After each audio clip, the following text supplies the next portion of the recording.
All right, good morning. Welcome to the 2025 Virtual Youth Science Summit, hosted by Kentucky Science Center here in downtown Louisville, Kentucky. We have a great crowd of attendees joining us. As we kind of roll through the morning, I'm sure we'll have more people joining us. Thank you so much. Just seeing the investment here of people who signed up to be a part of this program, seeing the value and recognizing some of these important STEAM careers, and really trying to drive this amazing inspiration to so many students, not only across Kentucky, but across the United States. We are represented by 15 states across the United States this morning, and we welcome you no matter where you are. We want to make sure that your participation is also recognized. So any social media, X, Instagram, Facebook, go ahead and take a picture of yourself watching us. Tag us at KY Science Center or Kentucky Science Center. You can search us there. We want to see where everybody's coming from and the excitement and time that people are having watching this program. But first, so to kick us off, we're going to invite our CEO and president, Mike Norman, who is going to share a few words with us, welcoming you as well. All right. Thank you. Thank you, scientist Justin. Way to get going this morning. So good morning again. I'm Mike Norman. I'm president and CEO of your Kentucky Science Center. It is my pleasure to welcome you to the 2025 Fall Youth Science Summit. I'm so glad you joined us today. As Justin said, we have over 2,000 people with us today from over 15 different states, including here in my home state of Kentucky. We have folks from all over, about 10 counties. Special shout out to my good friend Casey Brown down in Nelson County. Casey, glad you're with us. So good to have you here. So welcome everyone. Before we get started, I do want to offer my appreciation to a few folks here. Thank you to this amazing Science Center team. There's folks behind the scenes you can't see that Justin and his team pulled all this together. This is an amazing program. It's full of fascinating, inspiring speakers. So thank you for your all's hard work. Thank you to all of our speakers today. You're in for a treat today. You got some folks today that they're going to take time to share with you their passion and their STEAM careers with you. And hearing from them, you're going to see individuals who apply their STEAM in their daily work. They're strong and creative leaders, and they're dedicated to contributing to their communities. So they're prime examples of where your desire for lifelong learning and pursuing your passions can take you. So thank you to our sponsors, Bales Foundation and Toyota Drive-In Possibilities, without who we could not offer this amazing summits. So if you know anybody at Bales or at Toyota, please thank them personally. At Kentucky Science Center, our mission is to promote science literacy, nurture lifelong learning, and prime the STEAM workforce pipeline. So we want you all to be aware of all the amazing STEAM career possibilities. So my challenge for you is this. While you listen to the speakers today, dream about what lies ahead for you. The possibilities are endless. The STEAM careers of tomorrow don't even exist today. So it's up to you to make your future what you want it to be. I'm confident that you will. So again, thank you for joining us. Enjoy the day. Yes, thank you. Thank you very much, Mike. All right, well, we are going to get things started with our first speaker. Again, like Mike mentioned, we want to welcome everyone here. We want to thank everyone for seeing such the value in this program, how this is going to work. So what you see on your screen there will be a Q&A box. We are going to utilize that for any questions as the presenters are talking. As they are presenting their content and their subjects, go ahead and type in there. We're going to accumulate those. We're going to sift through those. And at the end of their presentation, each presenter's presentation, we will relay those questions over to them, have a short Q&A with them. We really want to have an open dialogue to hear more about their work. And then we will move on to our next speaker. Other than that, we hope you enjoy our first speaker. This is going to be very exciting. We're out in the field joining us, some amazing work, really beyond this world kind of work. Is Chloe Hart. She is the ground station engineer and operations lead at Morehead State University Space Science Center. Chloe works at Morehead State University, and she's in the lead on the Deep Space Station 17 program with over 5 years of experience, including Capstone, IM1, IM2, Lunar Ice Cube, in Assyria. Her role as a ground station engineer, she leads the MSU efforts to track and command spacecraft, troubleshooting technical issues, and manages the Deep Space 17 interface as a node on the NASA Deep Space Network and commercial partners. Chloe provides student and staff training on aspects of deep space operations and mentors new ground station operators, as well as contributing to research and development in lunar and deep space communication systems. Chloe, can you hear us? Yep, I can hear you. Can you see me? Yep, we can see you. We're going to Awesome. put you on the front screen here and pin you, and we'll let you get started here right now.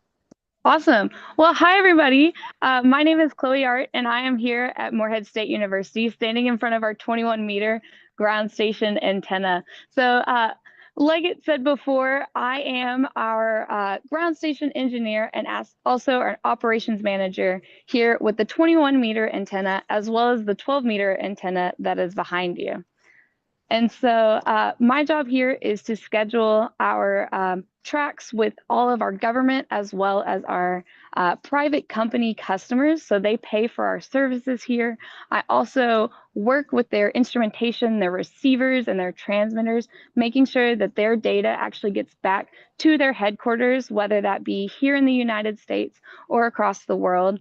I also work and do performance testing to make sure the health of our ground station antenna is as it should be, as well as doing all of the maintenance. So I get to change out gearboxes. I get to go up in a bucket truck about 50 feet up into the air and change some of our instrumentation depending on the mission.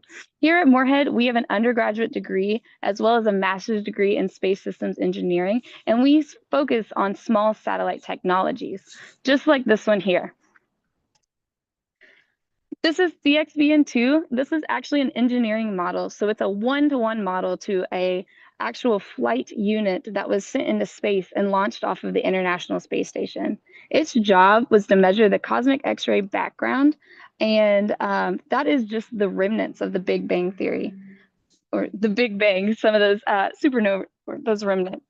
Now, here at Morehead, we specialize in the integration of satellites. So that's actually the assembly of them, as well as environmental testing if they can withstand those very hot temperatures and those very cold temperatures in a vacuum, and also the communication side. So we test communications before they launch, as well as after they launch. So communications primarily happens with our 21-meter ground station. So we can go inside and actually move it so we can get a better angle. Inside here, we are going to have one of our students, Frida. She is actually a space systems engineering major, but she is also a part of the Craft Academy. That means Frida is living here on campus as a junior in high school, and she is taking these college classes. Hi, Frida. She is also training to be a ground station operator. So first, I'm going to have her turn on the pumps and blowers. That's just like turning the key in a car. And so what that does is it allows the oil and all of the air to flow through our 4 motors that control the antenna. And then she's then going to instruct the antenna to point at 1 degree elevation being the tilt angle of the dish. So 1 degree above the horizon, and then 160 degrees in azimuth, and that's 160 degrees on a compass. So south, southeast. And the dish has been commanded. So now we can go outside and actually watch it move.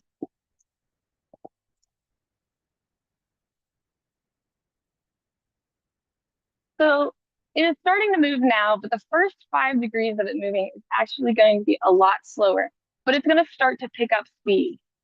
The 21-meter antenna can track satellites in low Earth orbit, just like the International Space Station, that go from one side of the horizon to the other in just under 10 minutes.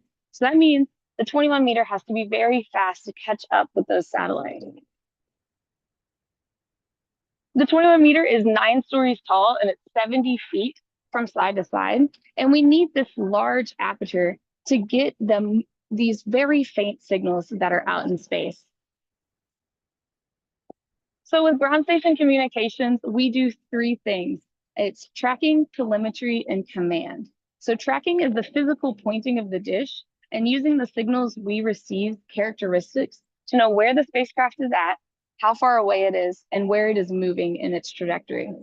We then have telemetry, which is science data. And so the science data could be any of the instrumentation it has on board, whether it is a weather monitoring system, or it's looking for the cosmic X-ray background like CXVN2. And then we have the commanding, and that is where our customers actually will give us commands that we need to send to the spacecraft. Those can be anywhere from telling the spacecraft to thrust and to change its orbit or trajectory.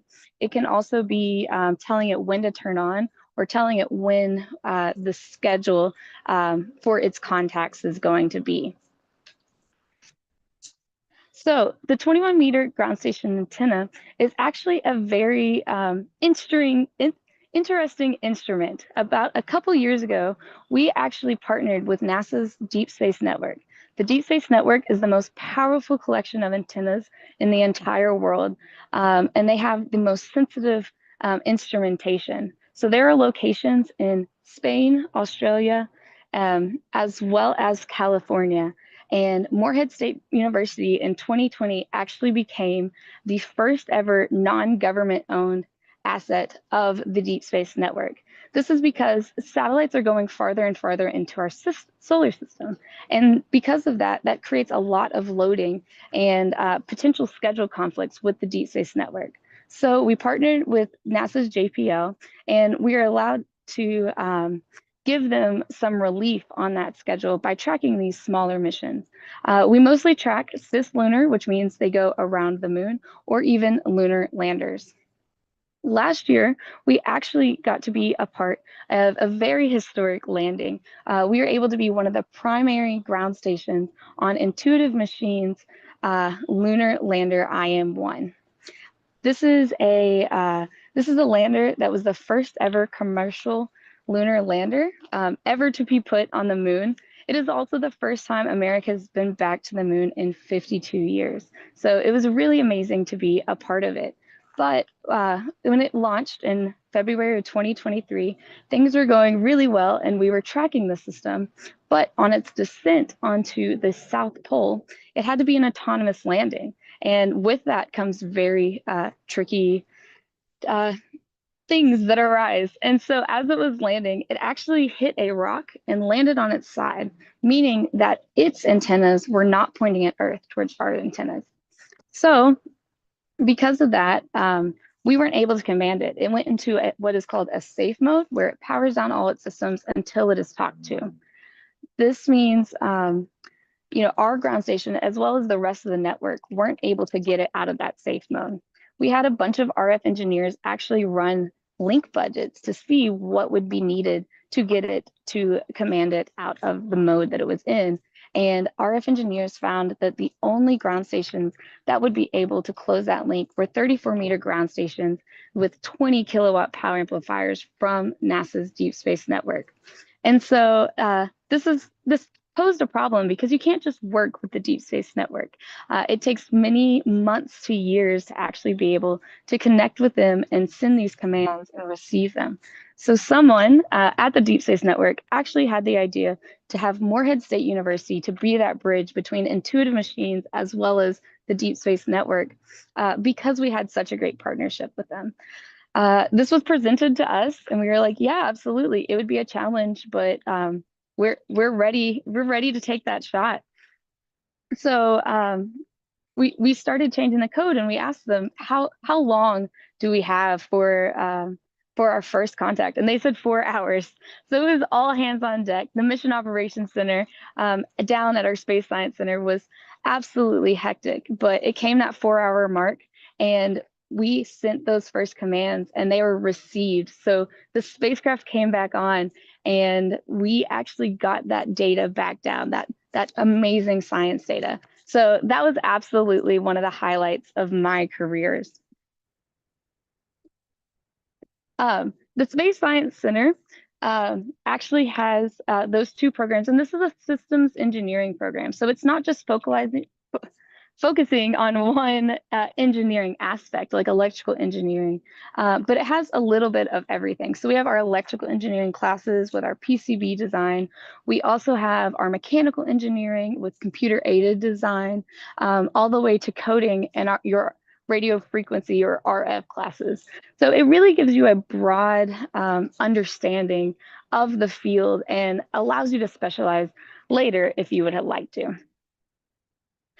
My start into space and systems engineering was actually through a camp called Space Trek. It is a 2-week program for young women where I got to attend and actually live on campus here at Morehead for those 2 weeks, where we launched a full-blown satellite-like device mission. These are called cricket sats, and their goal is to go into the atmosphere up to 5 kilometers and measure the temperature. And before this, I had no experience with soldering. I did not have any experience with electronics. And it's really a crash course into that. So we started out by building these awesome Jiggy bots. And these are small PCB boards that would actually vibrate around that you could design and engineer to win a race. And that was the basics. And we moved all the way into learning the instrumentation and the payload for this cricket sat.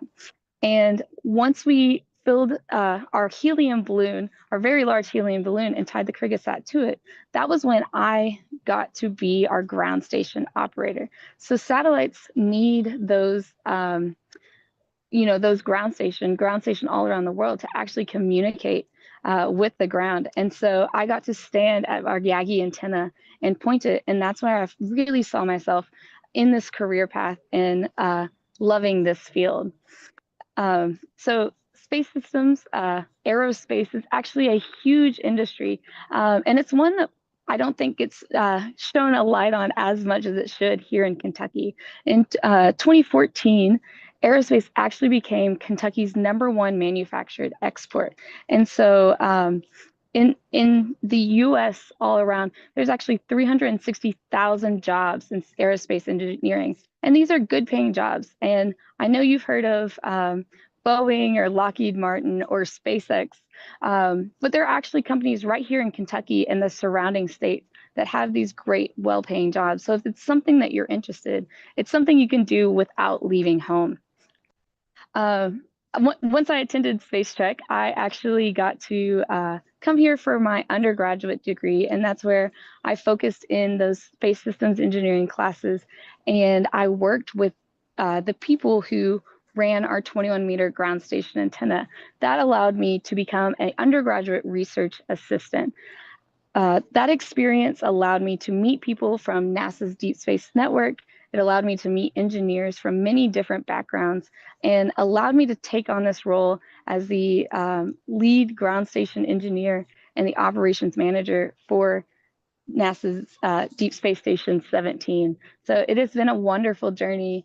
And my advice to you is take every opportunity that is granted to you. If I hadn't attended Space Trek, which is a camp that I was absolutely terrified of going to because I had no experience in space systems engineering, I would not be in this role. I would not be doing this job that I love every single day. And I think you're doing the right thing right now by being here and being a part of this amazing program.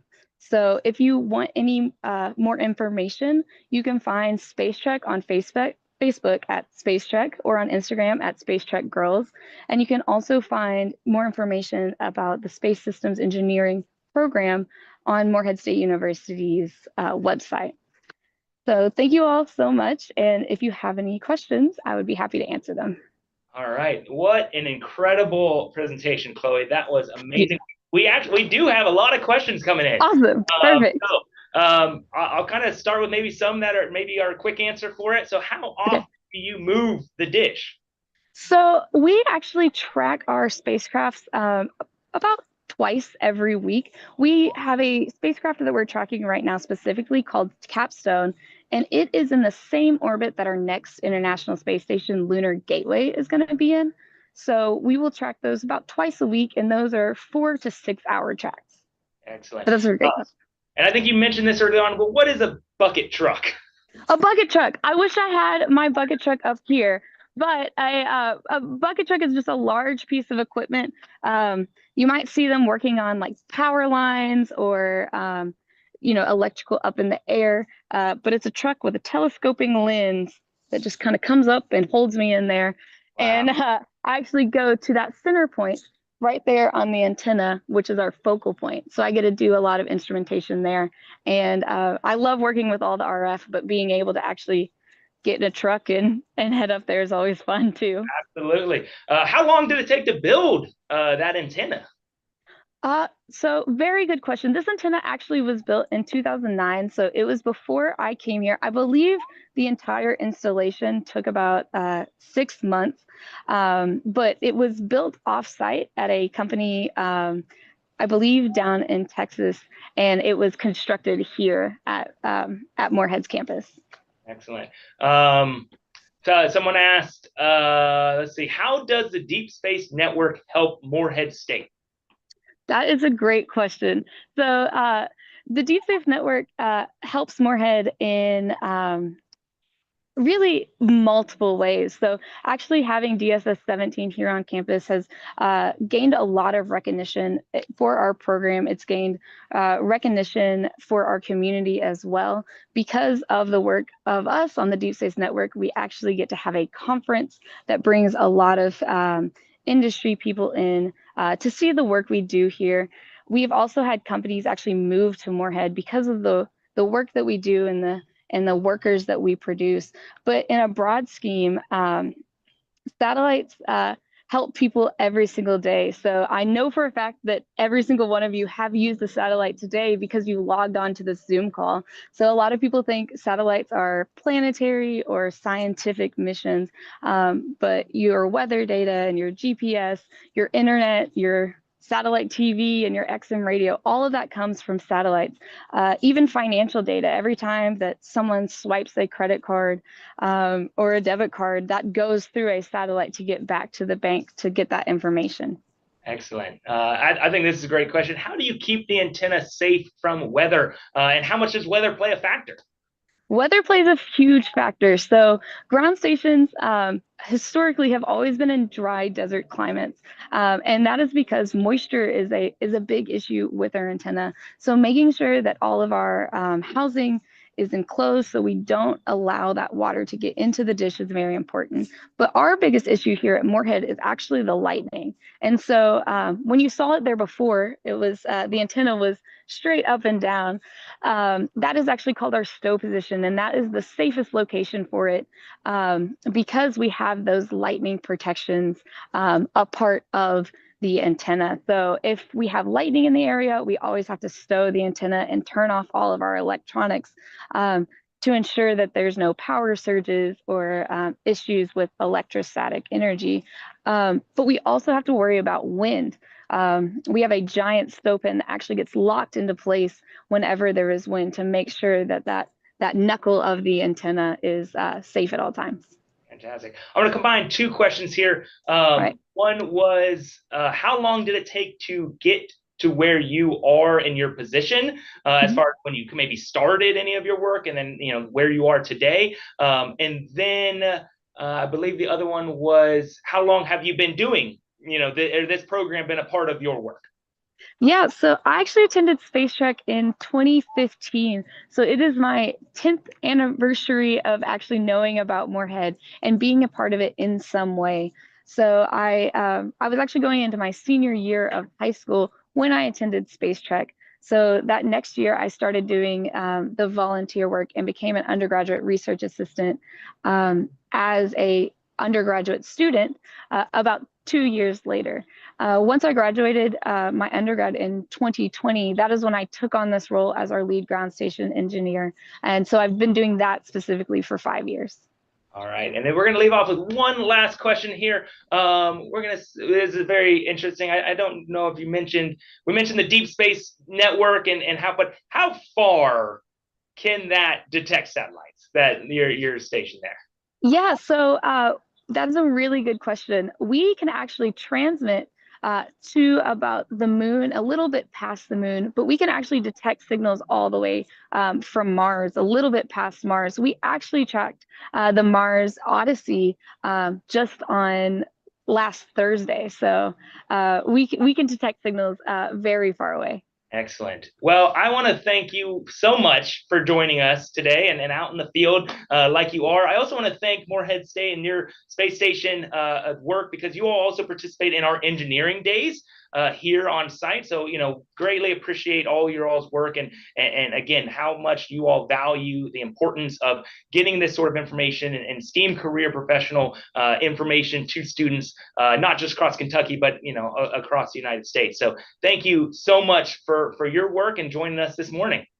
Awesome. Thank you, guys. And it was a pleasure I want to mention one more thing. We do have a few more questions that we had that we didn't get to. So what I'm probably going to do is I'm going to probably take those and email them to you. When we send out a feedback form to all the participants here, we'll attach those answers as best we can, as much as you're available to answer those. And we'll try to get as many questions answered, not leave anybody unanswered.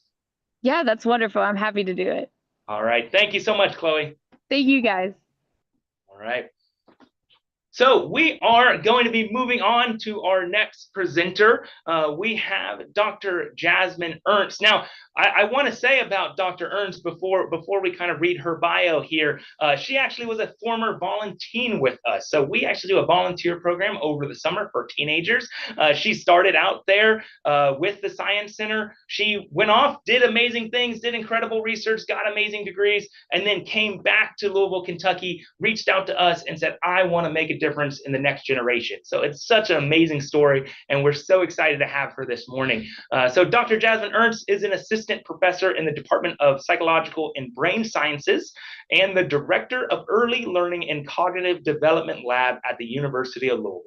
Prior to joining U of L, Dr. Ernst was a postdoctoral scholar at Purdue University. She received her PhD in developmental psychology from the Institute of Child Development at the University of Minnesota, Twin Cities. She received her MS and BS in psychological sciences from Western Kentucky University. Her research focuses on three key areas: development of executive function skills, mathematics and science achievement, and educational experiences that support positive educational and well-being outcomes in the early childhood years. Dr. Ernst, can you hear us? Yes. Excellent. Well, thank you so much for joining us this morning. We're really excited. I think, Mike, our CEO and president, mentioned this morning, we have a big variety of speakers. And I think this is, kind of a statement to that. We're kind of switching gears here, a different way of talking about sciences and research and stuff like that. So we are very excited to hear from you and your work. Yes, I'm excited to be here. So let me just configure my screen a little bit. I have some slides to share. All right. Just a moment. And we see those? All right. You can see them? Yep. Great. Okay.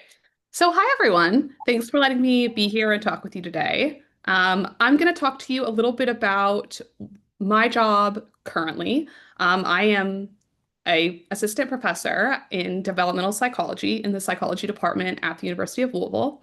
So I'm going to talk to you about what it means to be a developmental psychologist, and specifically I'm going to talk about what developmental psychologists do when they work at a university.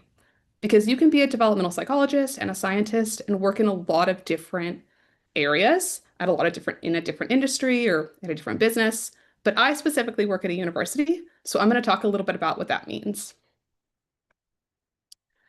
So before we talk about the university, first I want to make sure we all know what developmental psychology is.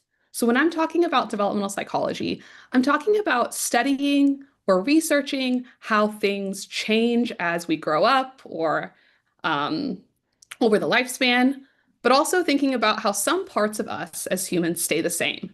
So there's things that change, there's things that stay the same, and you can think about many different aspects of what it means to be human, right? So there are things that develop physically, there are some cognitive changes or growth, things that are happening in the brain. There's also emotional development, social development, and all of this, goes throughout the entire lifespan.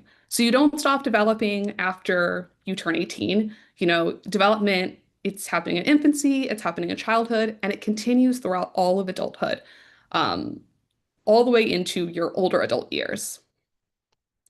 So a lot of people, when they think of psychologist, they think of a therapist or somebody that you go to for mental health services.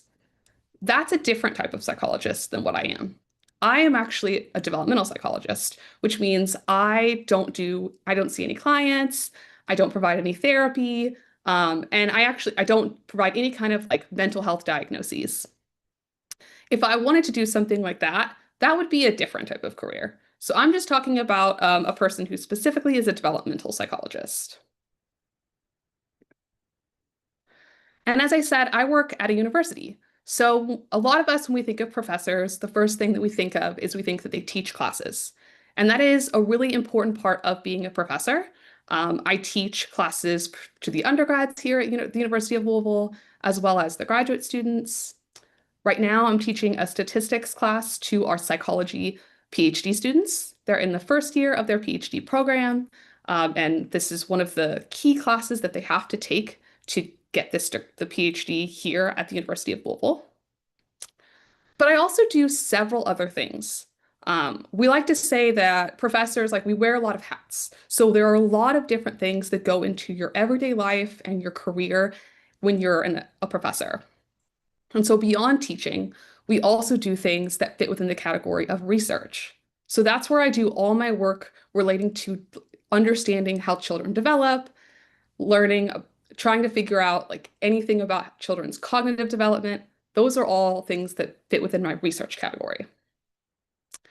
And then I also do things that fit within the service category. So service is kind of a broad term, but it can be any types of activities that support what the university is doing really broadly. It can also be things that I do to support the community. So an activity like this, where I get to connect with people in the community and talk about science, this would be considered a type of service or a type of outreach to the community, right? So these three buckets of research, teaching, and service are kind of the key foundations of what professors do. Regardless of where you work as a professor, you do things within each of these three buckets. And the amount that you do within each bucket varies a little bit depending on what kind of professor you are, what kind of university you work at. So because we're talking a lot about STEM and STEM learning, I want to talk about my research a little bit more so that you understand what I specifically research. So I research children in the early childhood years. So they're typically in preschool and kindergarten. So they're about 3, 4, 5 years of age. And I'm really interested in learning about their cognitive skills and cognitive development. So I'm really interested in something that we call executive function skills. These are some brain-based skills that we think of as the CEO of your brain. So they help you decide, help you plan, they help you organize, they help you when you're trying to learn or do something effortful.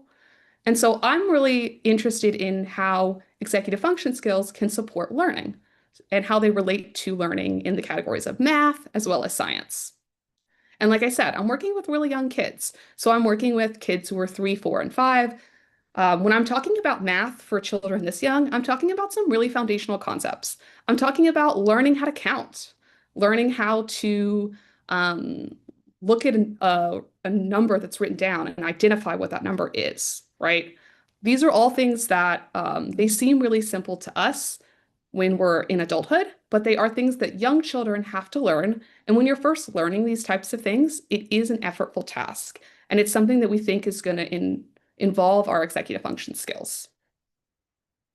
And so the goal of my work is to really figure out how executive function skills and math learning connect to one another. Because when we figure out how these things are connected, we can get a better understanding of how to better support learning, right?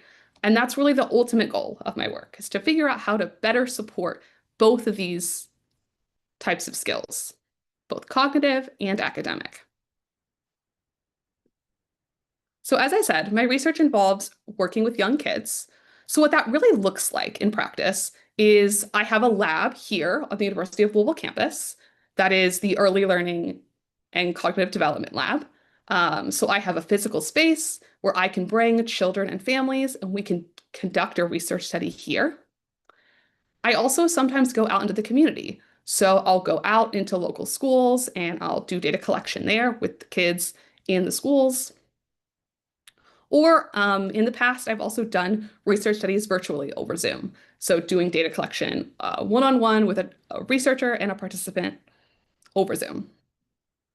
And data collection looks like a single child and a researcher working through a series of child-appropriate activities together that measure their executive function skills, other types of cognitive skills, as well as their math and numeracy knowledge. So to give you an example of what that looks like, what you see on the screen here, it's a screenshot from an executive function measure that is really commonly used in the field, and it's been something that I've used in my research several times.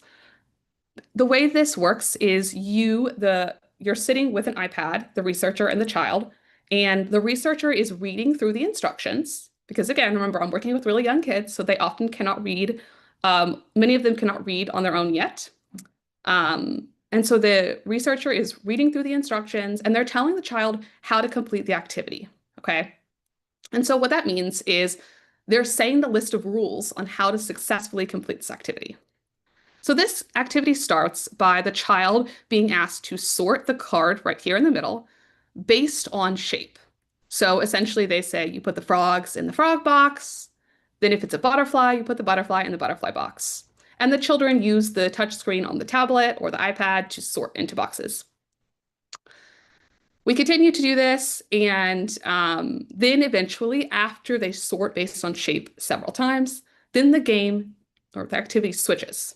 So now we are sorting based on color rather than based on shape.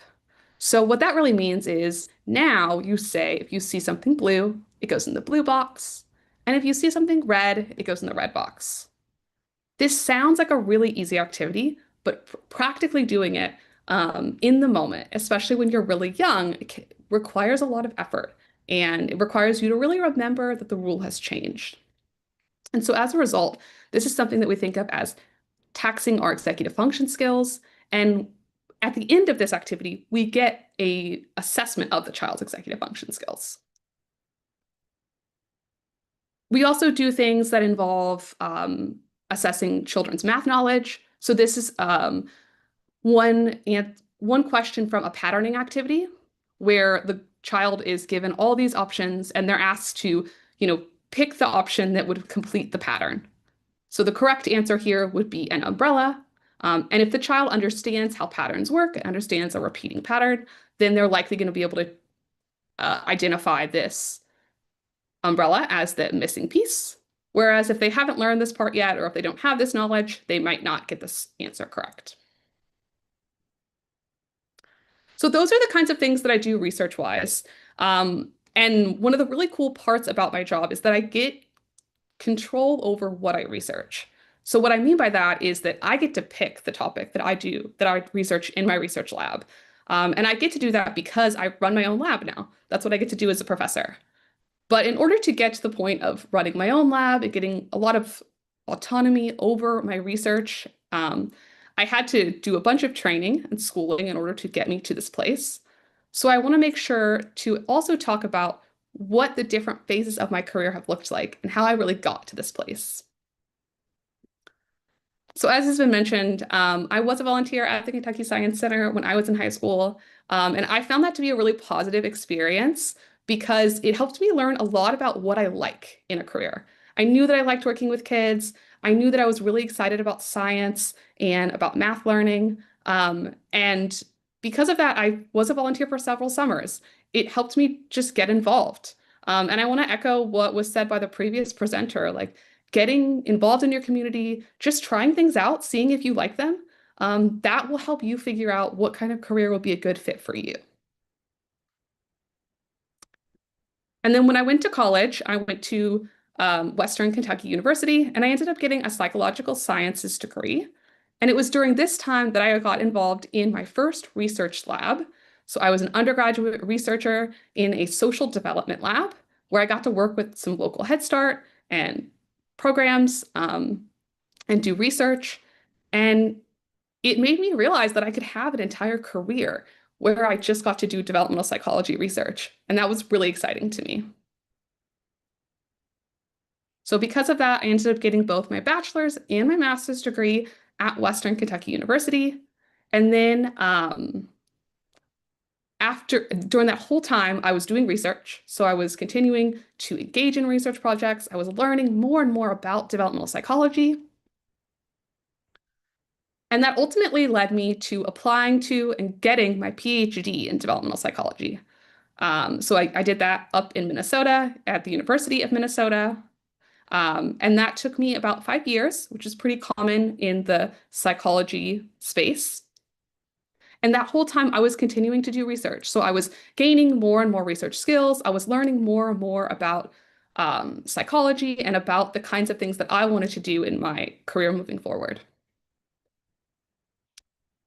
After I got my degree, I worked for 2 years as a postdoctoral researcher, which basically means that I continued to do research, but I did research in someone else's lab. So it was a lab of another professor at Purdue University. And so I was working with them and continuing to learn, continuing to do research.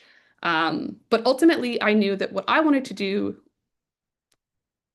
in my career was to run my own research lab. And so because of that, one of the things that was really exciting to me was the opportunity to come back here to Louisville, Kentucky, to be an assistant professor at the University of Louisville, where I can tie in all the parts of my job that I really like. I get to lead my own research lab. I get to work with students, undergraduate, graduate students, and I get to teach classes that I find really exciting and interesting, right? Like I'm teaching psychology courses that I'm really passionate about, and I get to share that excitement and passion for the topic with the students who are, some of them are just discovering psychology for the first time and are, at that phase in their careers where they're thinking about what they want to do for the rest of their lives. And so ultimately, concluding before I take questions, some of the most exciting parts of my job is that I really like to learn about developmental psychology and about child development. And this is a career where I get to continue to do that. And I also get to work with really amazing students. And I get to do work out in the community, like connecting with people like you and students like you through organizations like the Kentucky Science Center. So that's all I've got. I'm happy to take questions now. All righty. Thank you, Dr. Ernst. That was fantastic. We do have a lot of questions that came in. So we're going to kind of roll through those. I want to ask, so one of the things we talked about in your bio, you being a postdoctoral scholar at Purdue. So I'm going to ask, what is that? Yes, of course. So a postdoctoral scholar is something that you do, it's a job, essentially. So you're working in someone's research lab, so like another professor, typically, and they just have money to pay someone to work on a certain research project, typically. And so usually you don't have to ever be a postdoc. You could skip that step entirely. But I wanted to do a postdoc because I wanted to get some more experience with some researchers before I started my own lab, right? Starting your own lab, then it's all up to you. You get more control over what you research, but it's really important in my field to make sure you learn as much as you can before you go off on your own so that you're sure that you're ready for that step in your career, right? So it is a job. You get paid, just to be clear, you're getting paid. But it's usually a temporary job. So I did it for 2 years. It's really common to do it for like 1 to 3 years, essentially. Excellent. There's a lot of questions that revolve around the inspirations that drove you to where you are, and you covered a lot of that with your timeline, and you talked, about the different career paths and jumps. But tracing it back to kind of that gap between being a volunteer with the Science Center and choosing WKU and choosing psychological sciences. What were some of those things that kind of started to maybe pique your interest in this field? Yeah, of course. It's a great question. So, while volunteering at the Science Center, I learned a lot about what I liked, but I didn't know yet how to translate that into a career. So I didn't even know that being a developmental psychologist was an option when I was in high school, or even when I first started college. I'd never heard of that concept. I didn't know what it meant. And I actually started undergrad as a nursing major. I wanted to be a pediatric nurse because I knew I liked working with kids. I knew I liked science, and I thought, wow, that seems like a good fit.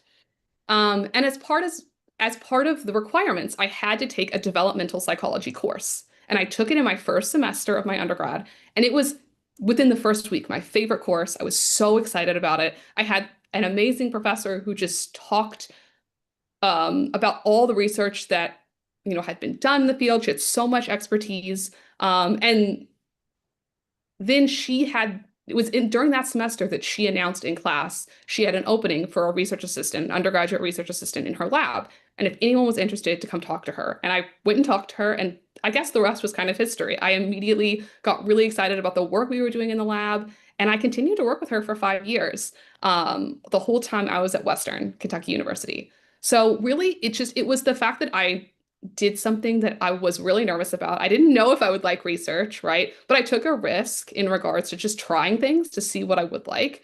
And it ended up being something that changed the entire course of my career for the best way. I mean, nursing was not a good fit for me. It's a great career, but it was clear that it wasn't a good fit for me. Yeah. Absolutely. A couple questions about, so we work with kids here, obviously at Science Center. Things can be a little chaotic sometimes. Have things ever gone awry? What's it like trying to study the brain of a child when there's so much going on? Things can go awry.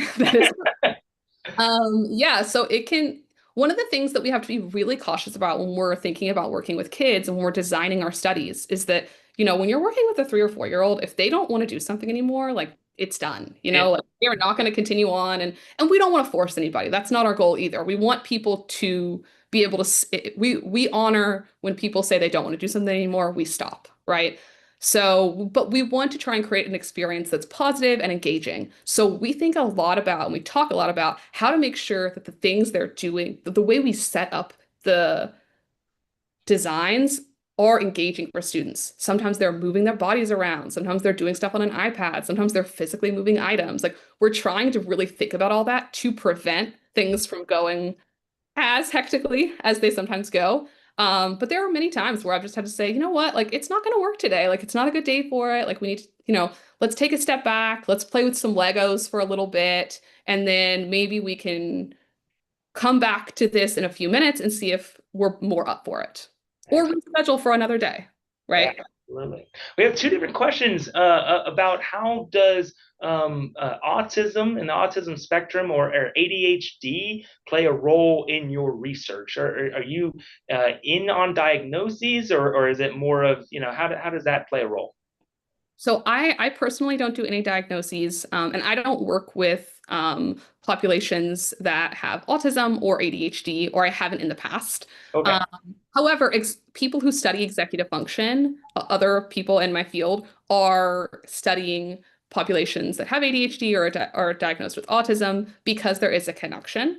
So it is something that if someone was interested in exploring it, they definitely could in their research. Okay. How do you choose your participants?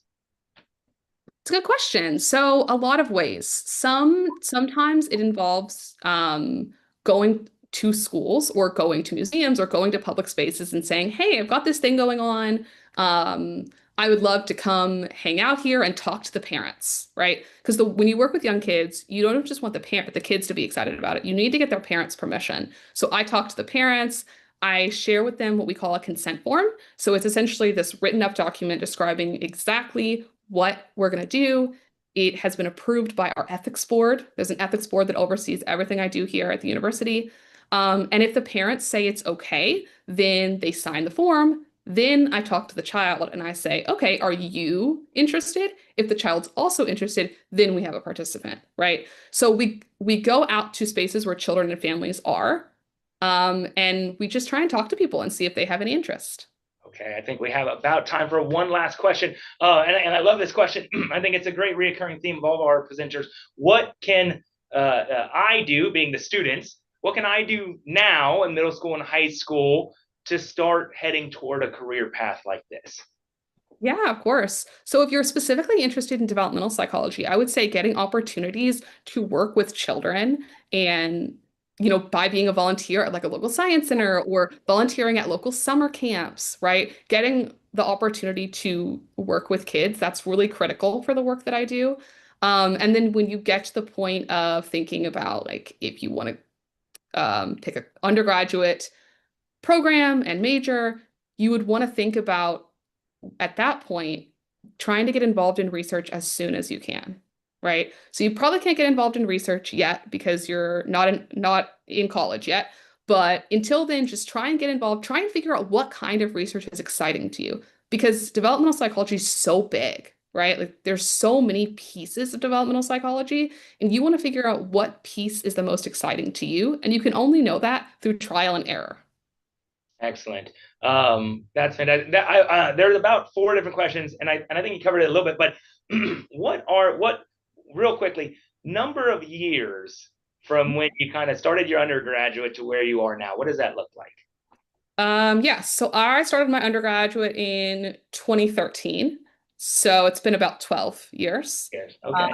So it doesn't always have to be that. Undergrad's about 4 years. I did a master's, which added some additional time. You don't have to have a master's. PhD is about 5 years. Postdoc was 2, and now I'm here today. So that's an average-ish time, but some people are a few years longer, some are a few less. Excellent. Okay, well, thank you so much. Again, we still have more questions that have come in, so I wanna make sure we get them over to you. Try to get people some answers, some really good questions. Still very insightful. Wanting to know more about what you do and how people can head in that direction, in their life path. So, thank you so much, Dr. Ernst, for your time this morning and speaking with all of our students. Do you have any last closing remarks or anything as we kind of sign off with you? No, thank you. Thank you for letting me talk with you all today. And I'll definitely answer the questions by email if you send them over. All righty. Thank you so much. And you have a good rest of your day.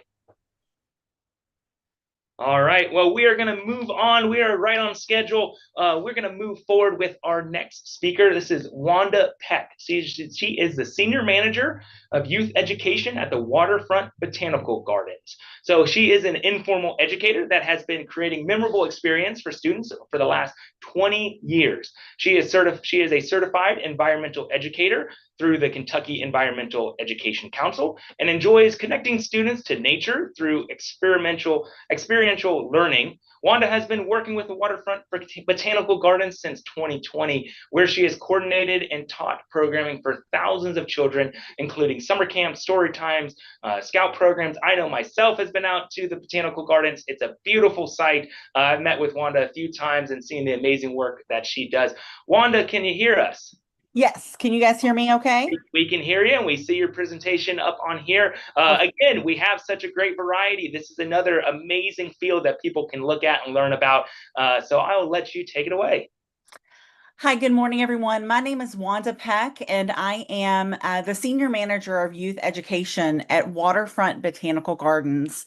And that is in Louisville, Kentucky, not too far from the Science Center. We are just sort of right down the street from the Science Center, very, very close in proximity. And I'm going to tell you first a little bit about where I work, the garden where I work, because that's sort of important in our message today. And then I'm going to tell you a little bit more about my background and how I got to where I am now.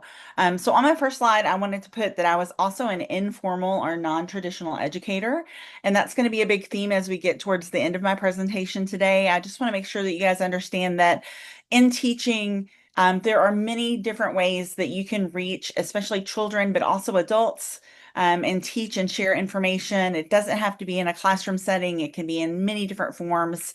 And we're going to talk a little bit more about that today. But again, let's start off talking about the gardens. So I want to start by talking about what the area that is now the gardens, what that looked like before it was the gardens. So if we travel back in time to the late 1800s, at that time it was a working class neighborhood. So there was a lot of people. We were very close to an area of town called Butchertown. So there were a lot of butchers in the area. There were a lot of according to the census data at the time, there were a lot of women that were weavers. So doing things in a tactile way in terms of textiles. And then just a lot of people that were working along the river. As more and more people came in, this place became more populated with more people, and they were building buildings that they lived in. But you got to think about these buildings as being maybe not permanent structures, but more like, I don't know, like a shanty or just a like a temporary home kind of building. And because we were close to the river, of course, there was a lot of flooding. So whenever it would flood, a lot of those buildings would get destroyed. People would just come back, rebuild their shanties, rebuild their homes, and then they would keep going. But in the late 1930s, if we were jump forward a little bit, in the late 1930s, and in fact, it was in 1937, there was a huge flood in Louisville. It's the most historic flood when you hear people talking about flooding in our area. It was a huge flood that destroyed about 2/3 of our city. I mean, flooding was everywhere. And at that time, the city decided that the area of town where we are now at the Gardens, also known as the Point, that area was going to be condemned, and the people were no longer going to be able to live there. And it was going to become the place where everyone in Louisville whose homes were destroyed by that flood in 1937, all of their home buildings and refuse and stuff, all of that was going to come and just be piled in this area, and it's going to become a dump or a landfill. So from 1937, here's a picture of the flood, by the way, the 1937 flood. Again, catastrophic for our city, and it made a huge change in the Point, the area where the garden is now. So here's a little picture, a historical picture. Obviously, looking back at pictures from the 1940s, early 1940s, pictures aren't that great, but it is sort of a grainy picture of what the landfill looked like. So garbage was started to be brought here. When you think about the garbage that was being put into the landfill that is now Waterfront Botanical Gardens, I want you guys to think about how it was different in the 1940s than it is now. So garbage that's put in the landfill now, you know that there's a lot of plastics in there, probably a lot of glass and metal. Some of the stuff that was being dumped off in the landfill in the 1940s was stuff from like wood burning fireplaces that people still had in their houses. So that stuff would get moved to the dump. It would smolder. It would create fires. It was a very dangerous, very wild place. There's also a lot of, like I mentioned, we were in Butcher Towns. There was a lot of pigs and stuff close by, a lot of Butchertown neighborhood, a lot of pigs and stuff close by, running amok. It was a very dangerous sort of landfill situation, and it was like that for a good amount of time. Was our city's official landfill from the 1940s all the way through the late 1960s. And in the late 1960s, we opened I-71. So if you're familiar with Louisville, if you're familiar with the area, that's the time when we opened I-71. I-71 comes in from Cincinnati, and right here, the landfill was going to be the first thing people saw when they came in from Cincinnati. And the mayor at the time said, you know what, we're going to go ahead and close this down. We're going to cap it off, and we're going to close down the landfill. So the first thing people see isn't a garbage dump. So late 1960s all the way through the early 2000s, the land just sat. It was capped off. This is what the land looked like for a while. Lots of trees, flat space, but it's in a mound. It might be kind of hard to see, but it's sort of like when you think about a landfill, you got to think about how it's elevated and it has piled up over time. So it is in sort of a mound. We are at a higher elevation.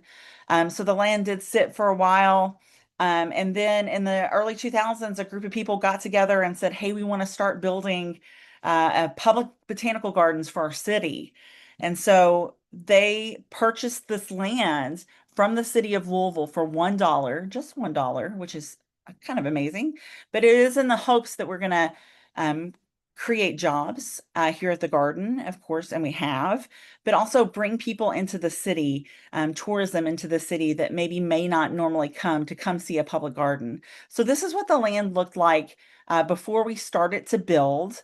We did have to go in and we had to kind of flatten the space and take all the trees down, because we did have to add good, nice, rich soil into the space so that we can start growing things.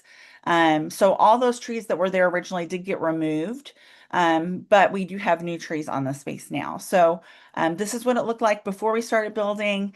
This is what it looks like now. This is part of our botanical gardens. This building is called the Grazer Family Education Center.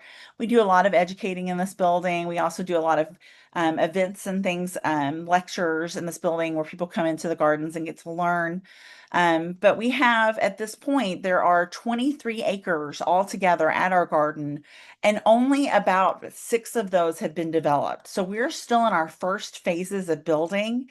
We are planning on obviously expanding, filling out all 23 acres, but it is a slow process. So right now, just to let you know, if you come to Louisville and you want to see the botanical gardens, want to see what we're working on, want to see what we're building, absolutely you can come for free.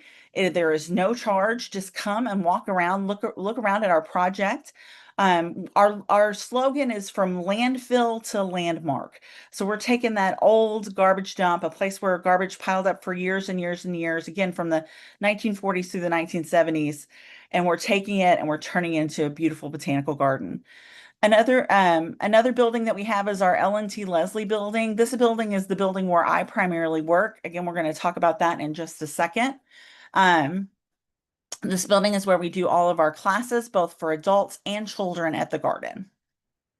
So these next couple pictures, I have just a couple pictures, and these are all AI generated, both of these next pictures, but they are plans for our upcoming phase 2 of the garden, where we're building a really nice bonsai garden. We have a wonderful bonsai collection here at the gardens already. They're not always on display. Some of them are, but you can't see all of them at one time. So we're going to get to the point where you can see mini bonsai when you come to the gardens, and that's in our next phase and should be built in the next few years. So we are looking forward to this plan. Here's what the inside of it would look like. Again, this is an AI generated image, but it's what the design company has put together for our gardens to look like in terms of our upcoming bonsai exhibit. So we're super excited about that. It'll be a nice, serene place where you can come, learn about Japanese history, learn about the history of bonsai, and also just relax, just have a nice, relaxing day.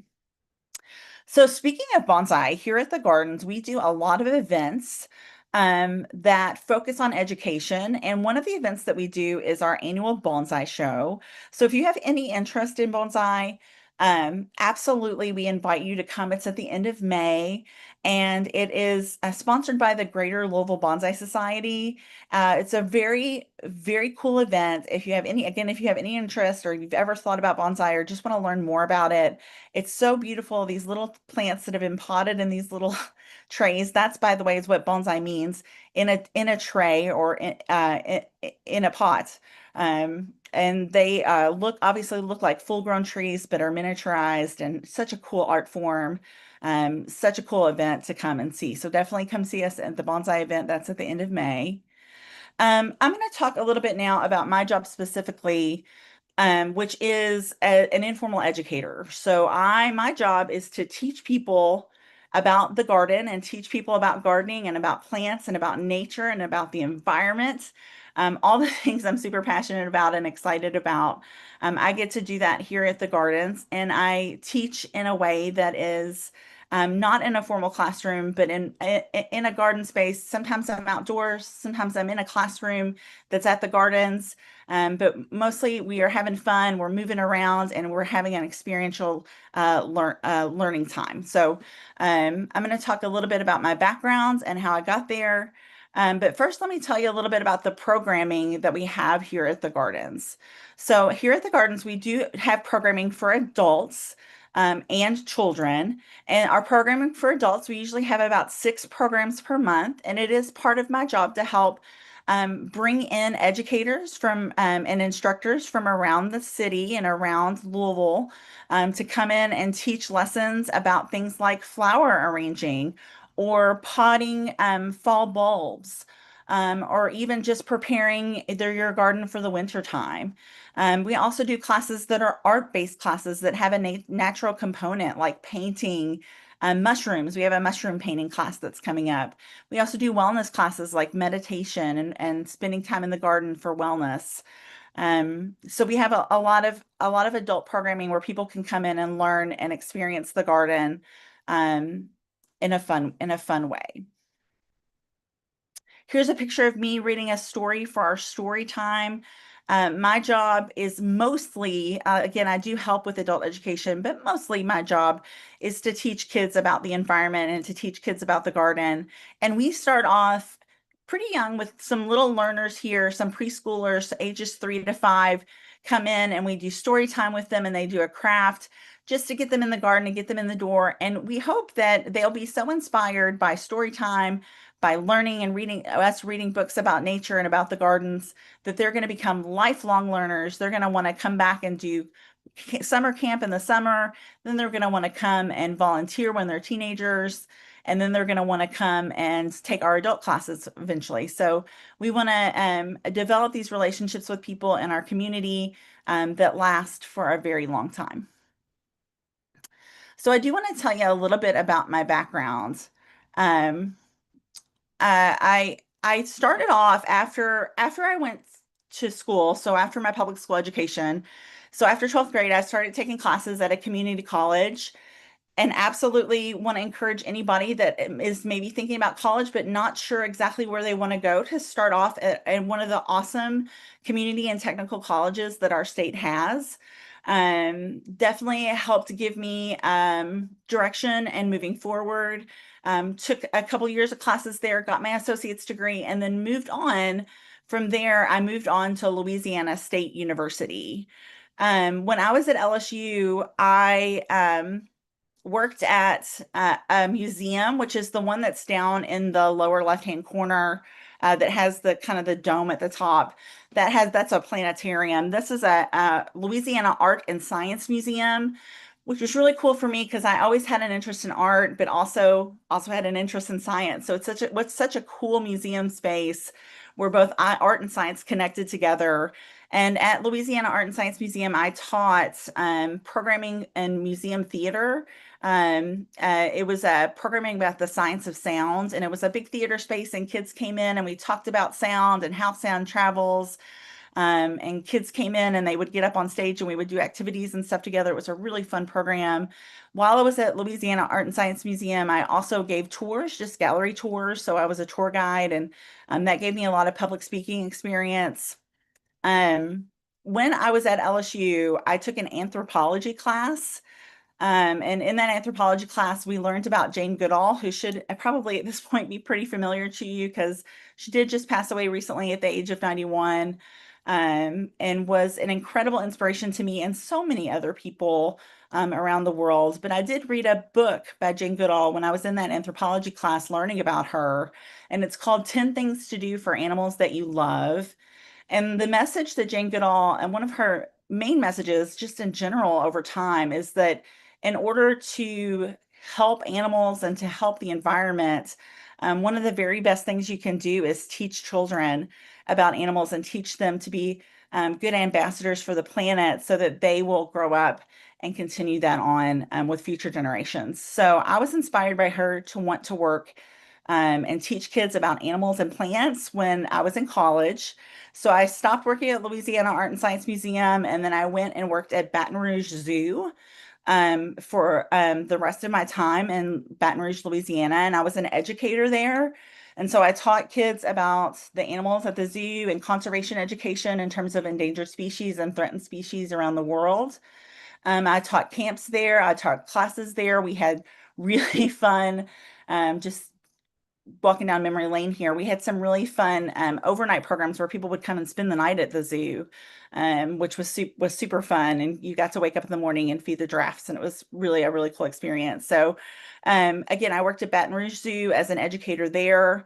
And then when I came home, so I'm originally from Louisville. I grew up in Louisville. When I came home, I got a job at the Louisville Zoo in their education department. And I did work there for almost 10 years, a little under 10 years. Working in education there, doing the same thing basically that I did at Baton Rouge Zoo, which is teach kids about animals and the environment and conservation education. So that's kind of my background and how I got to where I am now. From the Louisville Zoo, I started working at here at the Gardens. That was in 2020. So I've been here A little over 5 years, a little over 5 years. And here at the Gardens, I do a lot of different programming. One of the programming I do with the image on the TV right now is scout programming. So we get Girl Scouts that come in and they want to earn their merit badges, and we will absolutely do that. This one was all about bugs and insects. So I got to teach about the garden and all the cool bugs that live here. We loved that class. Here's me. I am working with some summer campers. We are planting some plants in a raised bed. So a good chance to be outside. I don't have to be inside all the time. I get to be outdoors and get to be in the sunshine in the summertime, which I love. I'm not always sitting at a desk. There's always different facets of where we get to be, but also working with children, teaching them about plants, learning about plants, and being outside.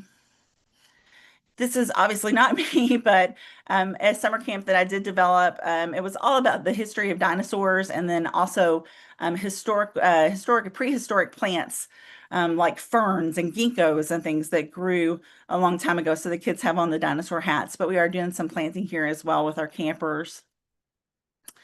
One of the things I wanted to talk to you guys about in terms of my journey and maybe your journey too is to definitely seek resources, not just on a collegiate level, but other resources in the community. Here in Kentucky, we have a Kentucky Environmental Education Council, and they actually offer an environmental education certification for pretty much anyone that's interested in doing it, that's over the age of 18. The program is you go and you travel around to different state parks in Kentucky, and during that time you learn how to be an environmental educator, how to teach in a way that's non-biased about the environment, and you learn different activities and things about to do with children and to do with adults. To teach about the environment. It's a really cool program. Again, it's a certification program through the Kentucky Environmental Education Council. They're a really good resource. Another good resource, and this is just in Jefferson County, but wherever you live, you probably have a county master gardener association.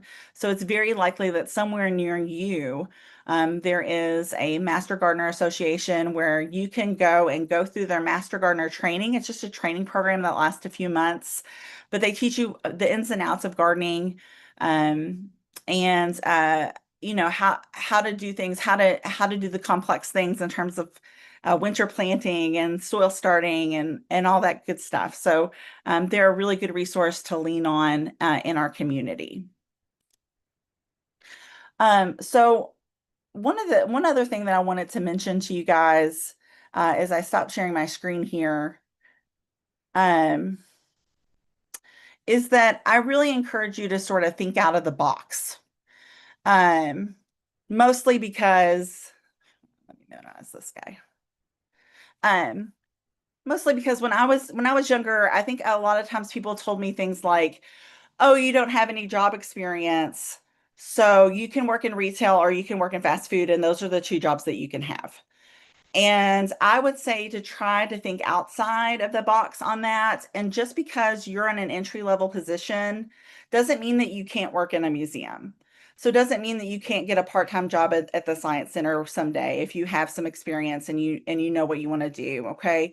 And also what we want to, and all of us today are going to continue to emphasize how important it is to volunteer, volunteer, volunteer. Did we mention that the Kentucky Science Center has a Volunteen program that you can, as a teen, start to volunteer with? These are great experiences. And even if you're from out of Louisville, you could just come and do one day a week. Those kinds of experiences are fantastic. Don't just feel like just because you're in an entry-level spot that you have to do something that's maybe not what your passion is. So start thinking now about what you want to do and go for those positions, whether they're volunteer, they might not be paid, they might be a volunteer position, or even, part-time paid positions that you can get to help support your passion as you get older. All right. Thank you so much, Wanda. That's incredibly inspiring. And fun fact, Kentucky Science Center, again, right kind of down the road from you all, also had our building leased to us for $1. So it sounds like we got the same deal. So that worked out. But we did have a question about why only $1? Because the land sat forever and no one was using it. So it does, in general, it didn't have a lot of value to a lot of people.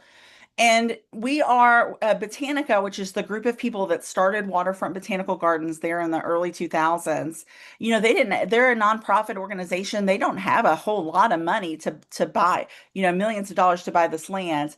But they're going to take that money, take that $1, turn it over to the government, turn it over to the city of Louisville. And what the city of Louisville is going to do is expect for us to create jobs, which is going to be great for the city, fantastic for the city. It's an investment. And we're also going to bring tourists to the city that might not normally come to the city to come and see the garden.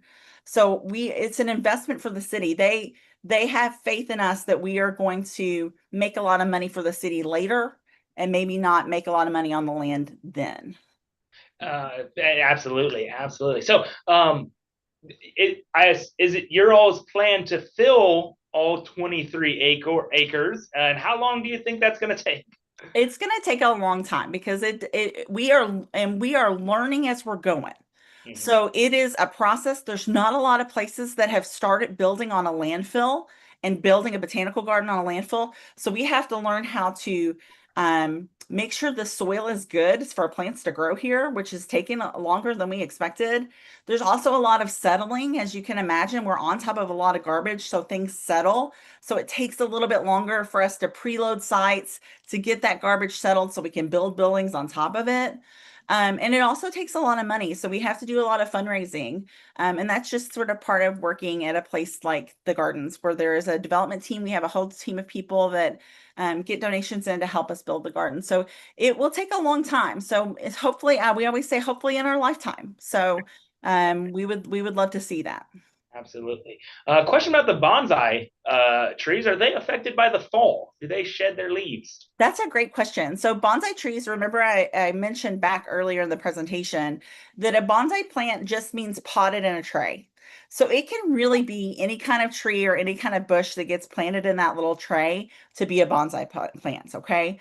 So Right. some of them are deciduous, which means they lose their leaves in the winter and they overwinter outside. They spend their winter season outside and they are not affected by the fall or not affected by the cold weather. They actually need it to continue their growing cycle. And some of them are evergreen and they just stay green all season. So most of them all stay outside. We do have a couple that are tropical that we will put in the greenhouse just because they're not a deciduous temperate forest kind of plant. And they're also not a evergreen plant. So they're not going to need that cold to continue their growing cycle. So some do and some aren't. Excellent.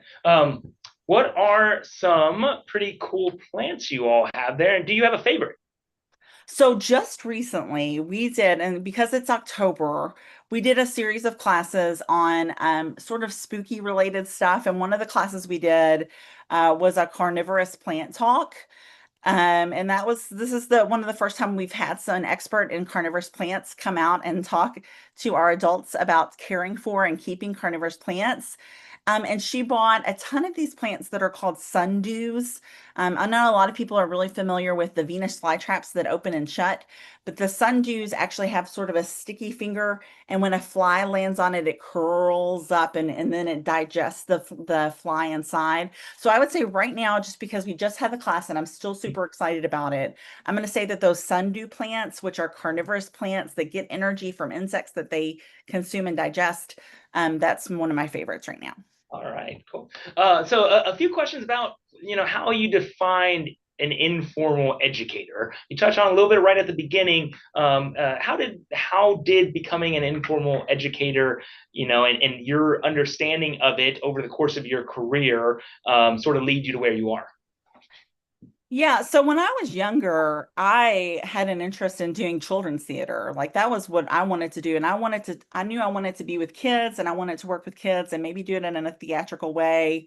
And somehow over time, I just sort of started leaning into working in museums and working in zoos and just taking that part of my personality where I wanted to be in front of kids and make sure kids had a good time and had a good experience and sort of applied it to that. There was a period of time where I thought I would want to be a formal classroom teacher, but there's just been so many cool experiences that I've had in my life. And that's just because I thought out of the box and tried to get jobs that were not just normal, everyday kind of jobs, things that might be a little bit out there and a little bit different. that kind of led me to being an informal educator where I am. Excellent. All right, we're going to wrap up. We have one last question here. Is there a minimum age to volunteer? And then, of course, kind of always piggybacking on that, is there a minimum age to start doing anything related to your work that can kind of, again, set you along that career path? So I would say if you're at a teen and you're in high school, we would be interested in working with you. It might be that you start off working with our summer camp program and doing things with our summer camp program, and then gradually work up to working in the gardens and doing things with our horticulture department. But if you're in high school, if you're already a high school student, you're 14, 15 years old, we would be happy to talk to you about potentially volunteering here. Maybe it's on a weekend day on one of your free days that you're not in school. Or maybe it's over the summer, but we would be happy to talk to you about that. Okay, excellent. Any other last closing remarks you want to mention before we have you sign off? Absolutely. Get outside, friends. Get outside. Enjoy the fall season. Enjoy the environment. Enjoy nature, and do science. Oh, I love it. Great tagline at the end there. Well, thank you so much, Wanda, for joining us. Thank you for kind of sharing your insights on the Botanical Gardens. Such an inspiration, such an amazing place. If you are, again, we have representation of 15 states here. If you make your way to Louisville, Kentucky, or are in the area, definitely be sure to stop by. Thank you very much. All right. Well, I want to take a quick moment before we move on to our second to last speaker here. I want to take a quick moment to again recognize our two sponsors, the Bales Foundation and the Toyota Driving Possibilities. We have a handful of schools who are participating today because of that sponsorship ability and us be able to put this program on. So we just want to thank them again. Take a picture of your class, your group of students, your one student, if you're at home doing homeschool, take a picture of yourself participating in this program, share it on social media. You can tag us, KY Science Center or Kentucky Science Center. You'll find us on there, X, Instagram, Facebook, best places for that. If you're just tuning in, this is Youth Science Summit, Virtual Youth Science Summit 2025. We are Kentucky Science Center located in downtown Louisville, Kentucky. And this is the program we put on to bring STEAM career professional. That's science, technology, engineering, art, and math. So far this morning, we've heard from almost all of those different iterations. And now we're going to hear from someone that really, I think, exemplifies that technology side of things. And I think it's going to be a really, really interesting talk about not only what we're doing and what she's doing, but really what the maybe future holds and how we understand, like our CEO and President Mike Norman mentioned at the beginning, some of the careers of tomorrow don't exist today. And I think this is maybe a testimony to that for sure. I do want to mention too, we are streaming this live on YouTube and it will remain on YouTube as a free resource. So if you missed any parts of the beginning, if you tuned in a little bit later, if for any reason you want to pull this back up for students in a different class, we will have it live on our YouTube page, Kentucky Science Center YouTube page, under the live section, and you can pull it up. We also have live videos on there from the last 5 years that we've done this. So you can be sure to pull up any of those videos. They have a whole slew of a number of professionals on there as well.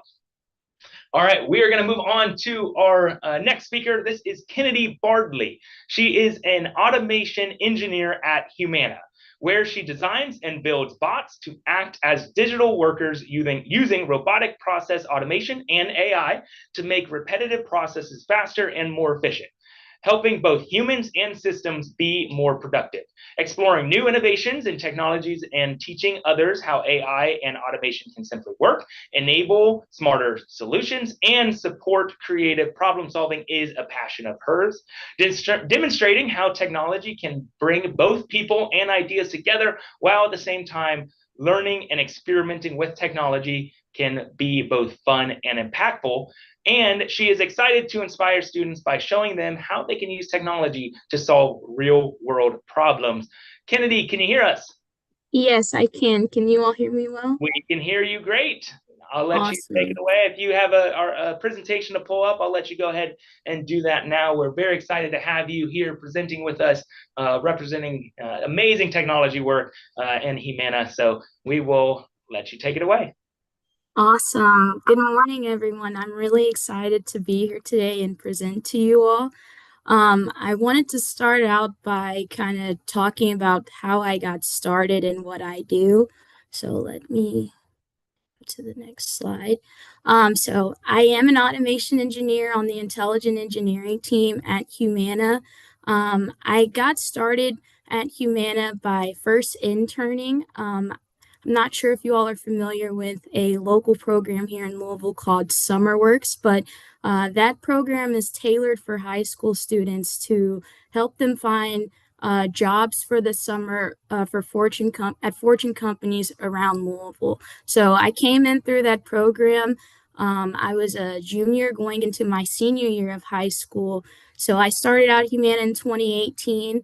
I was a DSI analyst intern, and I then transitioned to their IT college tech internship, where I was a part of that internship from 2019 and until I graduated from college in 2023. That program was my stepping stool for my career. Without that program, I wouldn't have known like what I wanted to do with my future in my career. My first internship is what made me realize I had a passion for technology. I really enjoyed that internship. So Humana really gave me all the knowledge that I know currently, and I didn't know anything going into my internship. I didn't know much about technology. I, of course, had been introduced to technology through schooling. So obviously I went through JCPS and I did do some technology classes in, middle school, high school, and as well as elementary. But besides knowing the basics of computers, I went into the internship knowing nothing. And I was able to learn everything that I mainly know about technology through interning. So that was really my stepping stone into my career. I went to Western Kentucky University where I majored in computer information technology. And other than that, I did also attend JCTC. I got an associate's first, and then I transferred to Western Kentucky and finished off my bachelor's there. My presentation mainly today is going to be about AI. What is AI? I know AI is a hot topic right now, and a lot of us are kind of afraid of AI because most of us think AI is here to replace humans. And I know about a lot of the things that we see on the internet when we think of AI. We just think of ChatGPT, or we think of just, making crazy images that we see on the internet. But I want you all to know that AI is a lot bigger than that. And I love thinking about AI to this picture on the right, the artificial intelligence being as an umbrella term. So I love this reference because AI is pretty much a generic term for a lot of different things. And that's why I love using this umbrella, because a lot of different things play into AI. So like I mentioned, I'm an automation engineer, and as you heard, that involves pretty much automating manual repetitive tasks. And that falls under AI, and so does a lot of different things that you probably you've heard of, but you're not aware that are AI. So natural learning processing, for example. You may not have heard of that term before, but I'm sure you're familiar with Siri on your cell phone. You're familiar with like Google Assistants, and you're familiar with Alexa. All of those things are powered by AI. So I think a lot of the reason why people are afraid of AI is because you weren't aware that AI has been around for a long time, and you're not aware of how you're currently using it. I also know that I'm sure some of you all have used your mom's debit or credit card to purchase like Robux on Roblox, or buying things off Amazon, PlayStation Plus, and things like that. And then your mom finds out and you get in trouble. That your mom was actually able to figure out you made that purchase through AI as well, because AI is what gives us the capability to see all of our transaction histories on our debit and credit cards. AI is also responsible for fraud detection. So when bank accounts trigger your account for a fraud alert, it's powered by AI, as well as viewing that transaction history. Another thing is, I'm sure a lot of you all watch TikTok, you're on social media, on Twitter, Instagram, and all of those platforms like that. You're your feed and what you see is completely controlled by AI. So everything that you interact with and that you like, that's why you continue to see that come on your feed or your For You page, because you've interacted with it and AI has picked up that you actually really enjoy those things. So I just want to really highlight that AI is not here to replace, but it's here to help. And AI is here to work alongside humans and not replace them. There's always going to be the need for humans. And pretty much AI is just like it's artificial intelligence. And what that means is like it can think like humans and learn like humans, but it still cannot replace them. And we are who actually builds AI. We are the ones who tell AI what to do, and how to train it as well. With automation, I actually created a bot today to demonstrate to you all what RPA can do. So as an automation engineer, I use RPA, which is robotic process automation, to automate repetitive tasks. And what RPA is it's a low code platform. So I use Automation Anywhere, which is a low code platform. And if you're not sure what low code means, it means it's basically I'm not coding in any programming language. It's more of a drag and drop action based type of coding. And it gives me the ability to develop logic to automate processes. So pretty much what I can do is automate anything that can be done on a computer. And this demonstration that I have here is I developed just a quick bot to kind of show you all what bots can do. It's going to go to the Kentucky Science Center's website. It's then going to click the About Us tab, click the History tab, and then just pretty much screen scrape a blurb from that text. And then it's got to put that blurb into Copilot and ask it to generate a 10 to 15 word sentence about the history and then send it to me in an email. So I'll run that now.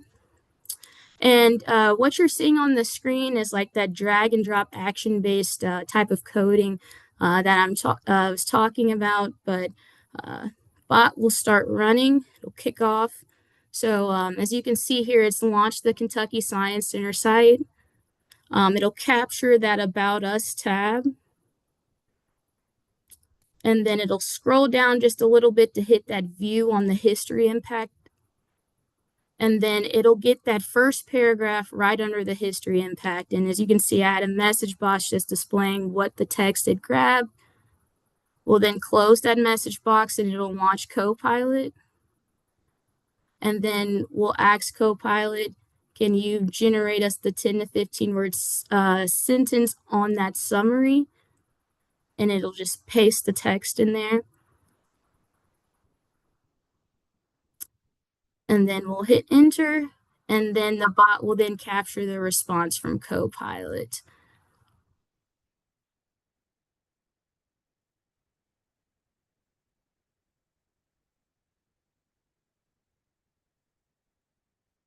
So bots captured that response from Copilot, and then we'll have the bot to send me that in an email.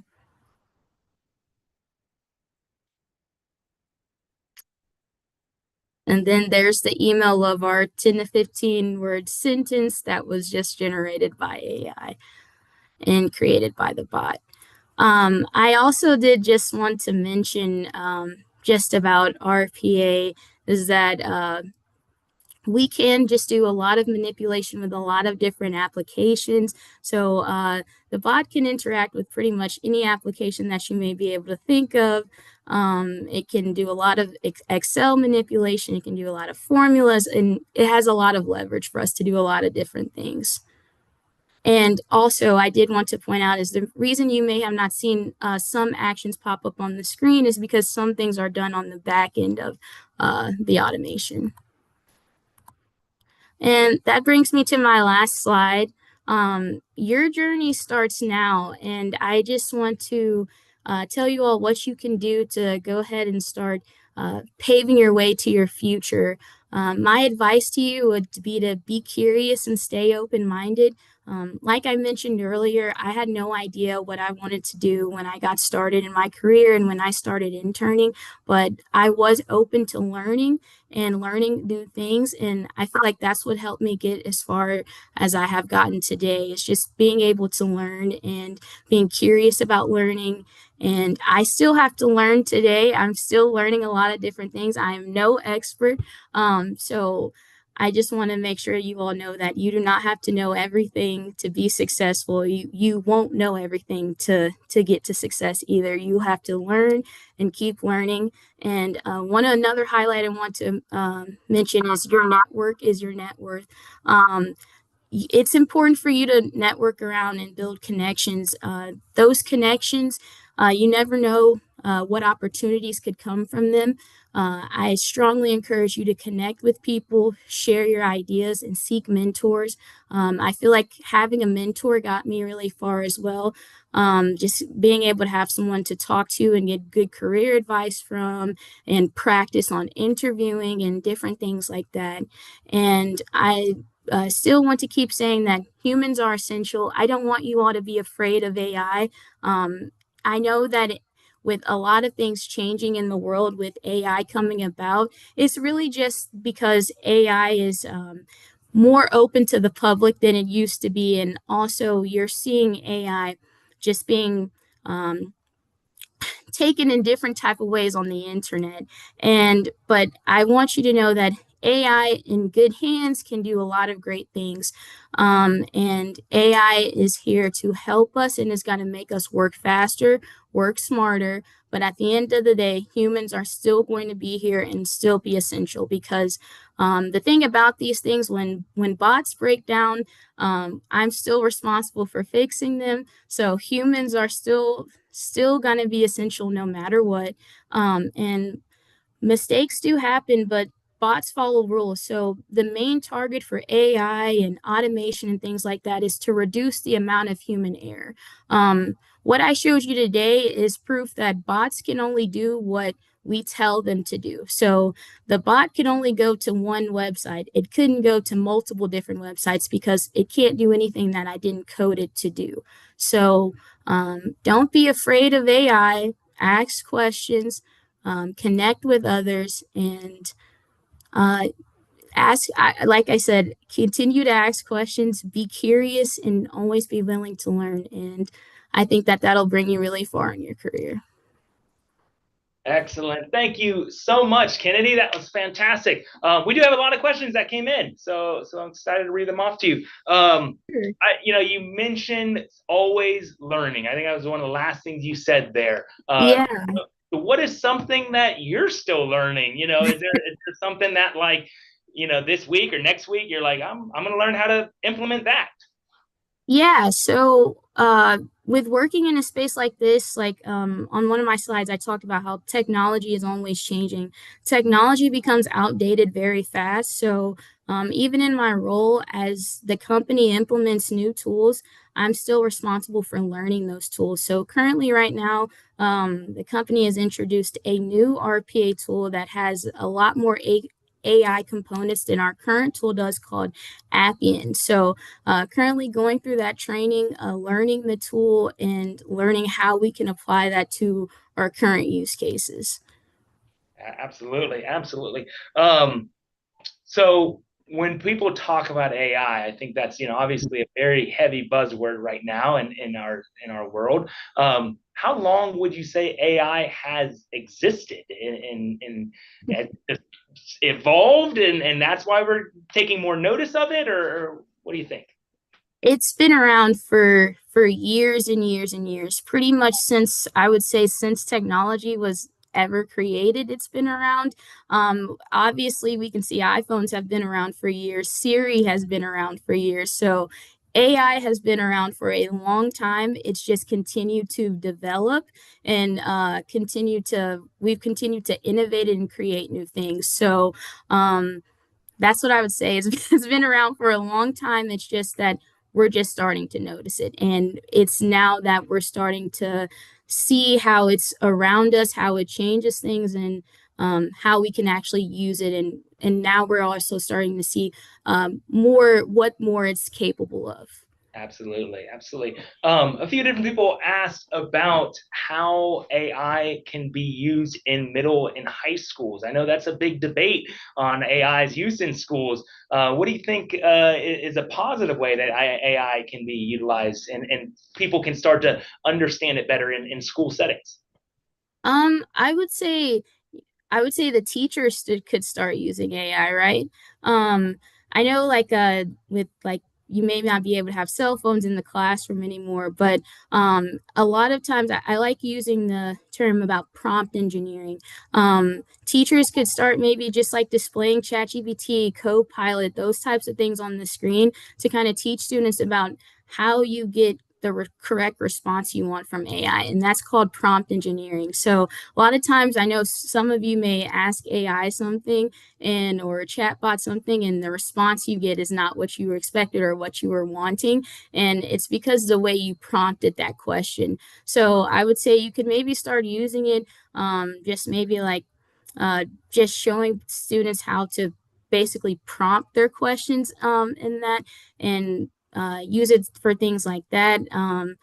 I also think that you could use AI in the classroom to kind of just like um, help with maybe some type of assignments. Maybe teachers could show how you could use AI to make an assignment faster or quicker.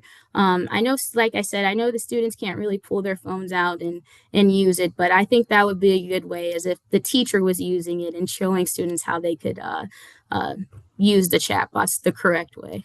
All right. And then you mentioned, of course, the fear behind AI. I do Mhm. why do you think that fear exists? You talked a little bit about people's perspective of it and why we shouldn't fear it, which I think is great. But why do you think that fear exists? I think that fear exists because of the things we see about AI on the internet. And I talked about that a lot. And I also mentioned how AI in good hands, you can see it do good things. It's just like how when we think about cybersecurity and hackers, those things are out here. And it depends on who's behind the screen and who's doing it. So um, I think people are afraid of AI because of the things that they see it doing on the internet. We see it changing voices, changing images, making crazy videos and things like that. And I also think people are afraid because of when we hear the news talk about AI, you mainly hear about all the jobs that it's taking away. And it's not talking about those jobs that it's AI is working alongside with the humans. So I would say that's why most people are very fearful of AI. Okay. And then the last question I had, kind of wrapping up what you're doing in your career right now. Mhm. What's the largest implementation of your automated system that you put in place, and how long did it take to develop it? So the largest system that I've put in place was a bot for Oracle account setup. So it's provisioning access to Oracle databases, saving about 1,000 hours. Um, in total, our program has over like 20 bots in production, saving over 35,000 hours, and that equates to about $2.5 million saved for the company. But me just alone, I've been able to contribute to about $100,000 of that. And I'm sorry, what was the other part of your question I How missed? long how long did it take for you to develop that? So it took about probably like 2 months. So the thing about with bots and AI and things like that is that there is a lot of rules that come into play of that. So there's a lot of approvals that has to go through. The code has to be approved and looked at. There's a center of excellence that views everything that I do. So the longest part of the implementation is just getting through approvals. Didn't take much to develop. Took just about a month, and then that other month was just getting through testing, getting through those approvals, and getting that code pushed to production. All right, excellent. Well, that is about the time we have. We want to make sure we have time for our last speakers here. But thank you so much, Kennedy. That was amazing. It's so cool to see. Again, I'm fairly certain your job did not exist 10 years ago. And so to see see you stepping into what you're taking on and really setting such an amazing path and forging the path of what the future might look like for us is very inspiring. And I just want to thank you so much. Any last minute statements that you want to make? No, I just want to encourage everyone to be curious, be open-minded, continue to keep learning, and leverage AI the correct way because it's not going anywhere. It's gonna keep being here, but it's here to help. So don't be afraid of it. All right. Thank you so much, Kennedy. You have a good rest of your day. All right, we're going to move on to our final speaker. In fact, speakers, we have representation from the KPFF, which is an engineering firm local here, founded in 2017. It delivers structural engineering throughout Kentucky, Great Ohio Valley region, specializes in healthcare, education, industrial manufacturing, distilleries, housing, and pretty much everything. They have their hands in it and helping make sure it's correct, looks good, structurally sound. Our two speakers are Jun Lee Kai, who is an associate with KPFF. He is a structural and civil engineering or works with a structural and civil engineering firm. He holds a PhD in civil engineering from Virginia Tech. At KPFF, he focuses on advancing the company's technical capabilities through innovation and continuous improvement. Our other speaker is Michaela Shalish, who is a newly titled as the Strategic Operations Coordinator with KPFF. She holds a Master's of Engineering degree in Civil Engineering from the University of Louisville. She's worked as a structural engineer for 5 years before transitioning to project management this month, so very excited for her. She focuses now on driving efficiency in the structural engineering process. Michaela, Jun Lee, thank you so much for joining us today. I'll have you all turn your cameras on. I believe Michaela is speaking first. That's correct. Yes. Okay. Well, can you hear us and we'll get you started? Yes, absolutely. Thank you for the introduction. Let me go ahead and share my screen. And then I'll make sure you all can see it. Yep, we can see Once it. It pulls up. Awesome. Well, I'll go ahead and get us started. Thank you for letting us present to you all. So our topic today is really going to be about structural engineering and what that is and what it looks like to be a structural engineer. And there we go. Okay, so what is a structural engineer? I know that every time I told my family that I was a structural engineer, they would be like, okay, cool. So what is that?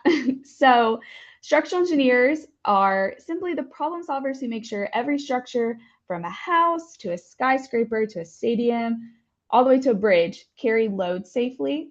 And loads can be like gravity loads, so like if you're standing on it, it can be wind loads, it could be loads from earthquakes.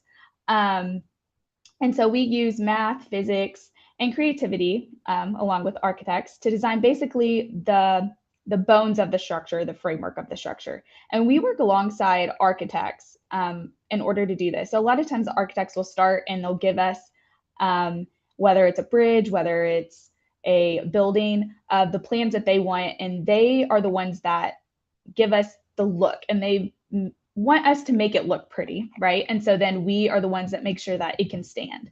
And we use a variety of materials. So it could be steel, it could be concrete, it could be wood, and they're all designed to be able to handle the forces that are going to be on the structure that we're designing.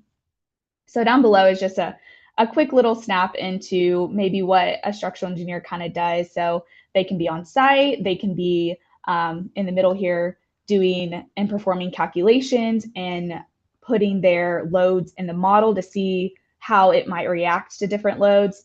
And then, you know, obviously at the end, then you have a pretty structure.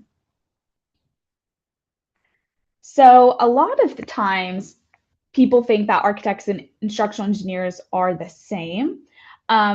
And they do a lot of the same work. So they work on the same projects, but the difference between an architect and a structural engineer is that they focus on different parts of the problem. So the architect focuses on the form and function, kind of like how I mentioned. They want the building to look pretty. They care about how the building looks, how it feels when you walk through it, and how it works for people.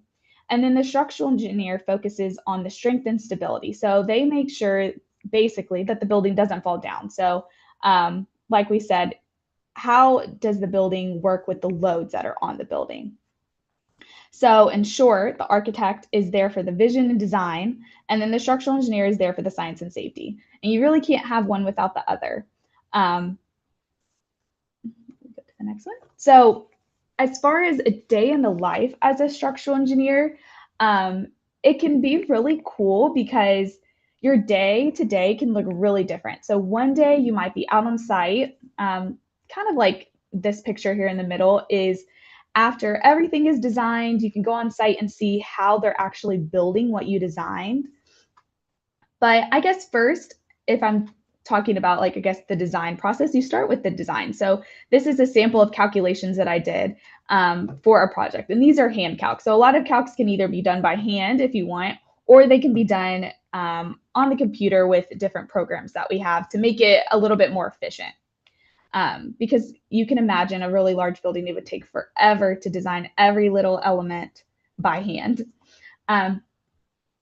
So that's what we start with. And then we put our designs a lot of times into what we call BIM, or Building Information Modeling. And we have specific roles within our office that do just the BIM work, but also engineers can get in there as well. So it's basically, so this is Revit, so it's a 3D model of what we're wanting to design.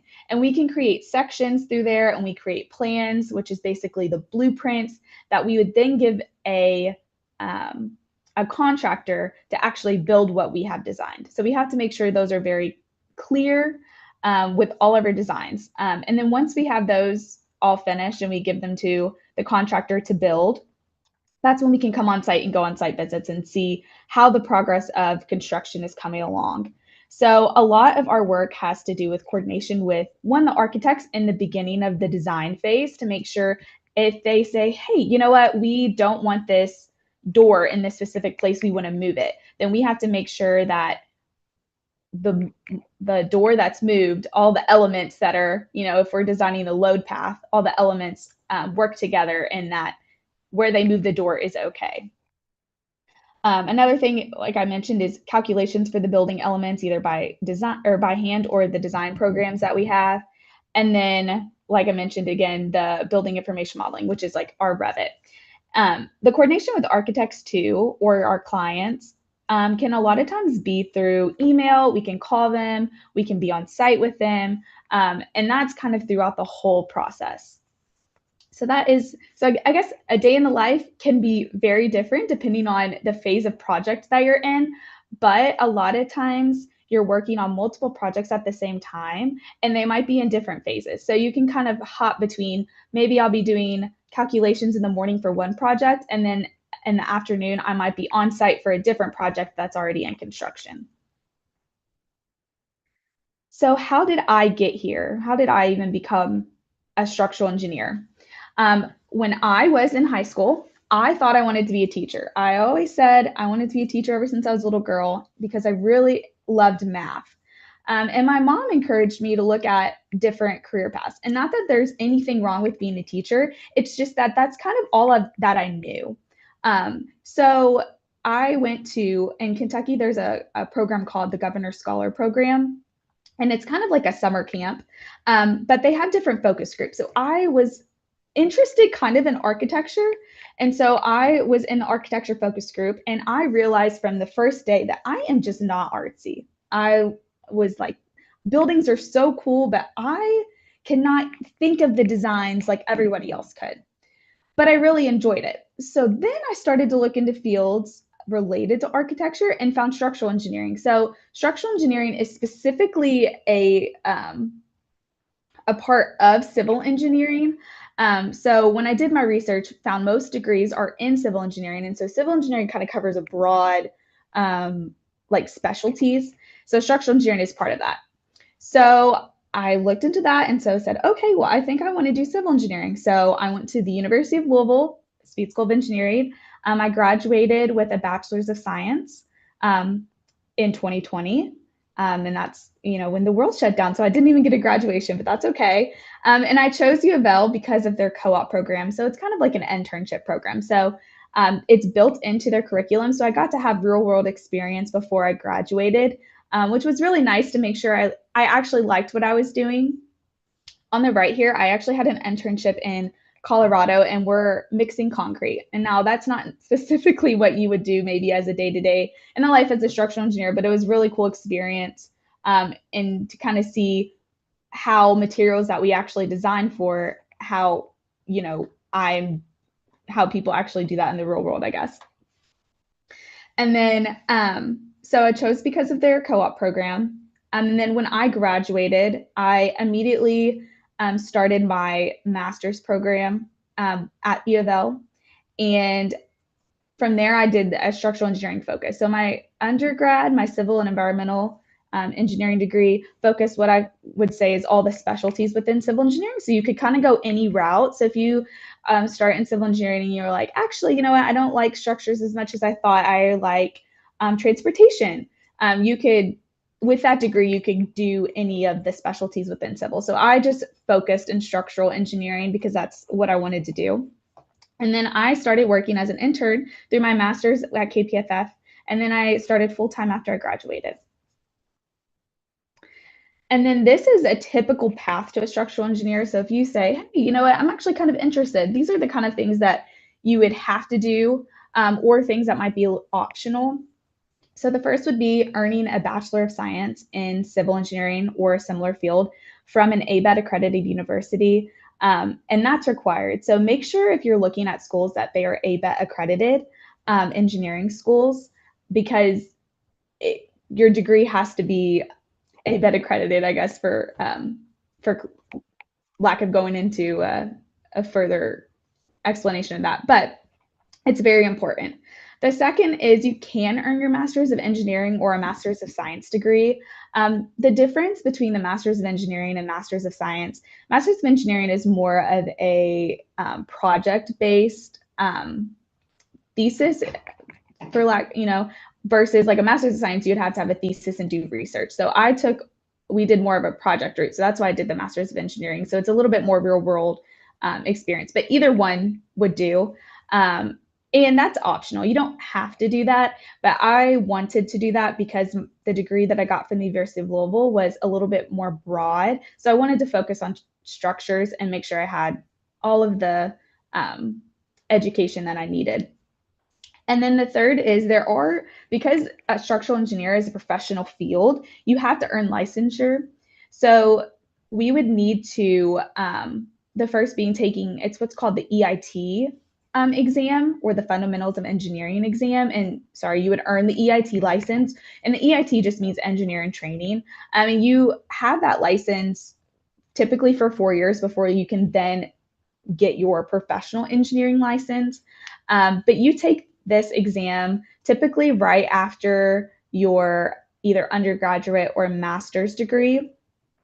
And then after 4 years experience, you can take your professional engineering, your PE test, and get your professional engineering license.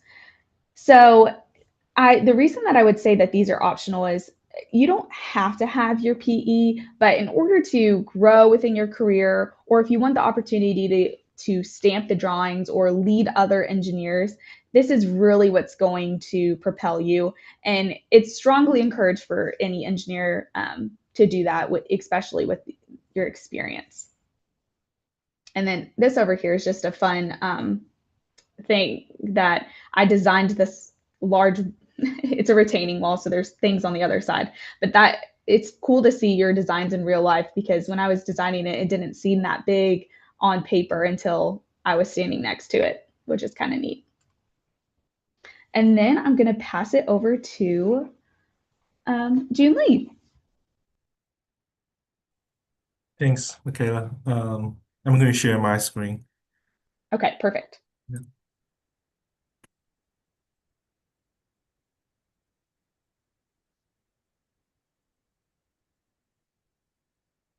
Can you see my screen okay? Yes. Okay, great. So I want to give everyone an elevator pitch about what you can achieve as a structural engineer or civil engineer. I think civil engineer is a great way to be exposed to different aspects of this society and help build a civilization and leave a positive impact in other people's life. So, I'm going to show you some projects, we did at KPFF and how that helped to shape the world around us. And this first project is the Portland International Airport.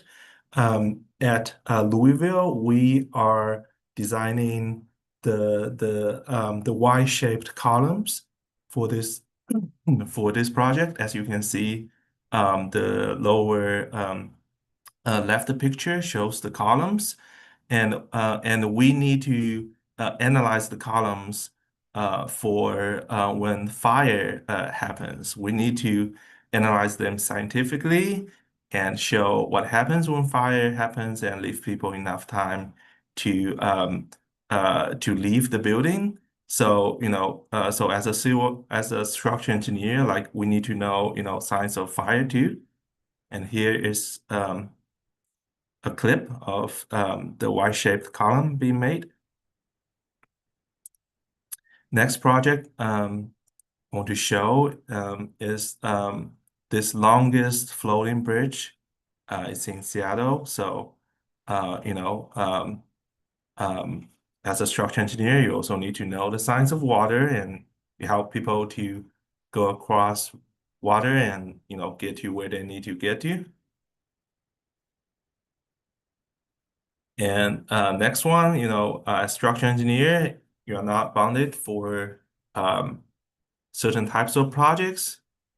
If you're a sports fan, you might be able to design a stadium and help people to get active and get active in a community. And you're also able to design residential buildings. You also help people to get rest so that they're energized for the next day. Also, after a busy day, they have some time to themselves and they have serenity. You also can help people be loud and express themselves in front of public. With the same knowledge, you can also create a space that people can learn in quietness and take some reflection.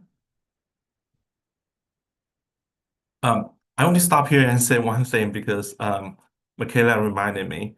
I would say architects, they are more focused on certain types of buildings. They can also design different types of buildings. There's no question of that. But structural engineers are known for being able to do other types, all types of buildings, because what we use is the science. The forces would applicable to different types of buildings. So you can go very high if that's your thing. And you can also help people to appreciate the small things around them. You can go out of this world.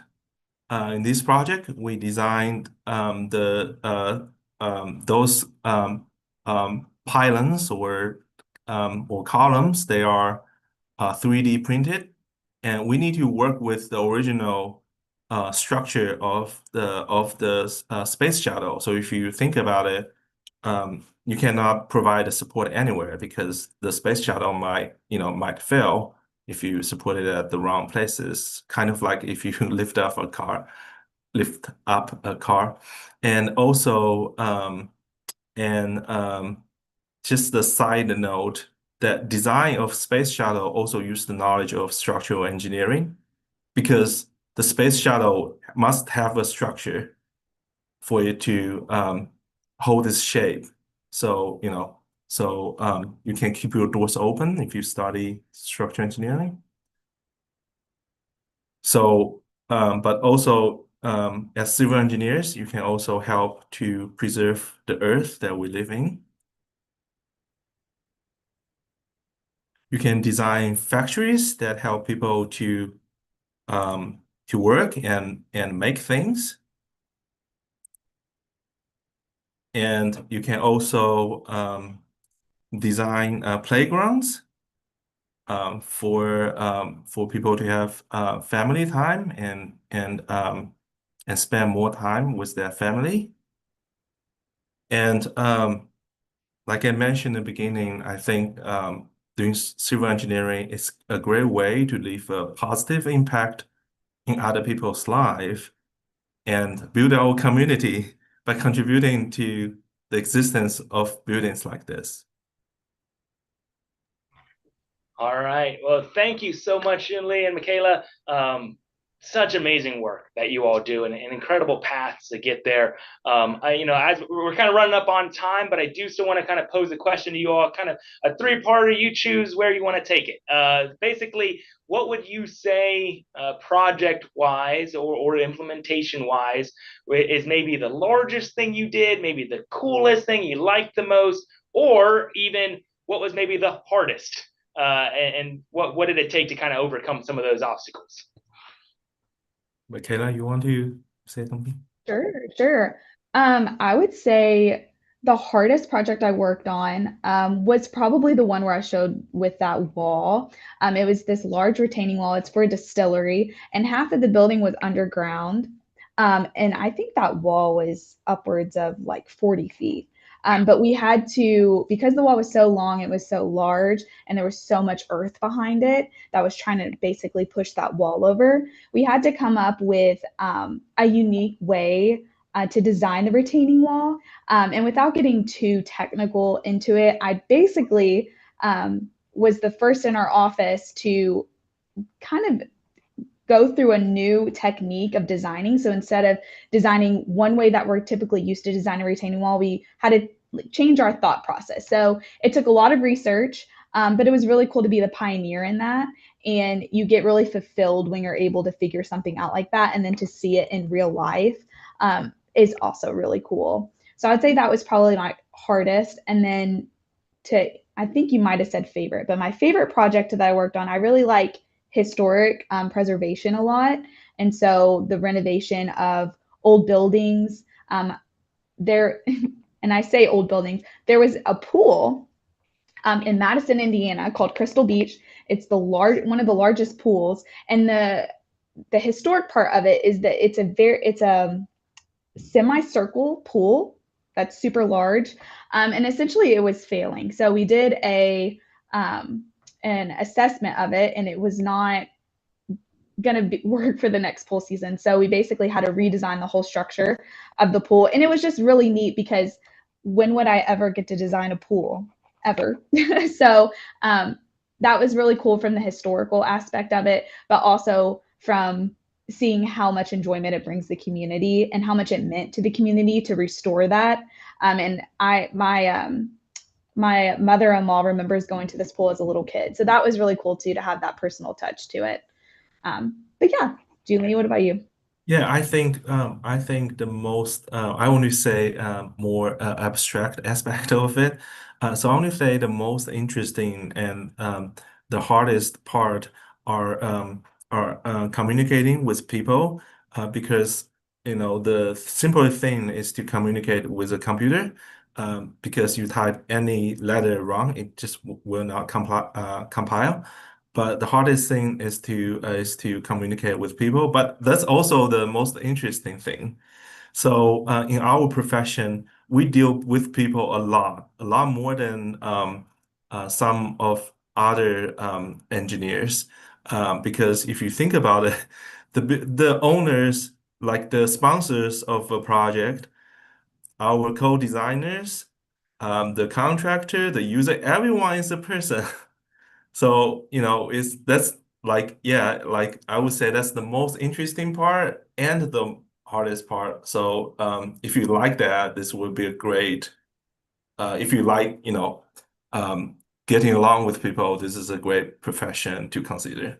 Excellent. All right. Well, thank you all so much. Well, and one of your last slides there was a representation of our partnership with you all and Playport, which has been an amazing playground development, one of its kind in the United States here on our water riverfront. So definitely want to highlight that. And again, you all also are a partner with us for our Engineering Days event, and you guys have been great with that. So we love helping spread, the word of what you all do, the impact to our community that you all have, and just keeping that going. So thank you all so much. We, again, we do still have a slew of questions. We're going to put those in an email and send them to you all to still be able to time to reply to them. We're kind of compressed on time, but again, thank you all so much for your morning, your time, speaking to these students and people. So thank you all so much. All right. Well, we are going to close up here. Once again, this was Virtual Youth Science Summit 2025. We had a lot of amazing speakers this morning, space programs, gardens, engineering, robots, or bots, all sorts of stuff. So we really enjoyed the amazing impact and the amazing things that these people do and being able to share them with you all. This will be able to be found live on our YouTube page once we kind of conclude here and wrap it up. We will also be able to share this with anyone and via that YouTube page. But from Kentucky Science Center, and my name is Justin McGaw. I'm the Director of Education Collaboration. And on behalf of our staff behind the scenes, Mike Norman, our CEO and President, who spoke at the beginning, we just want to thank you all so much for participating today. We really hope you're able to walk away and step away with something that helps you in your life and your career path moving forward. Thank you all very much, and have a good rest of your day.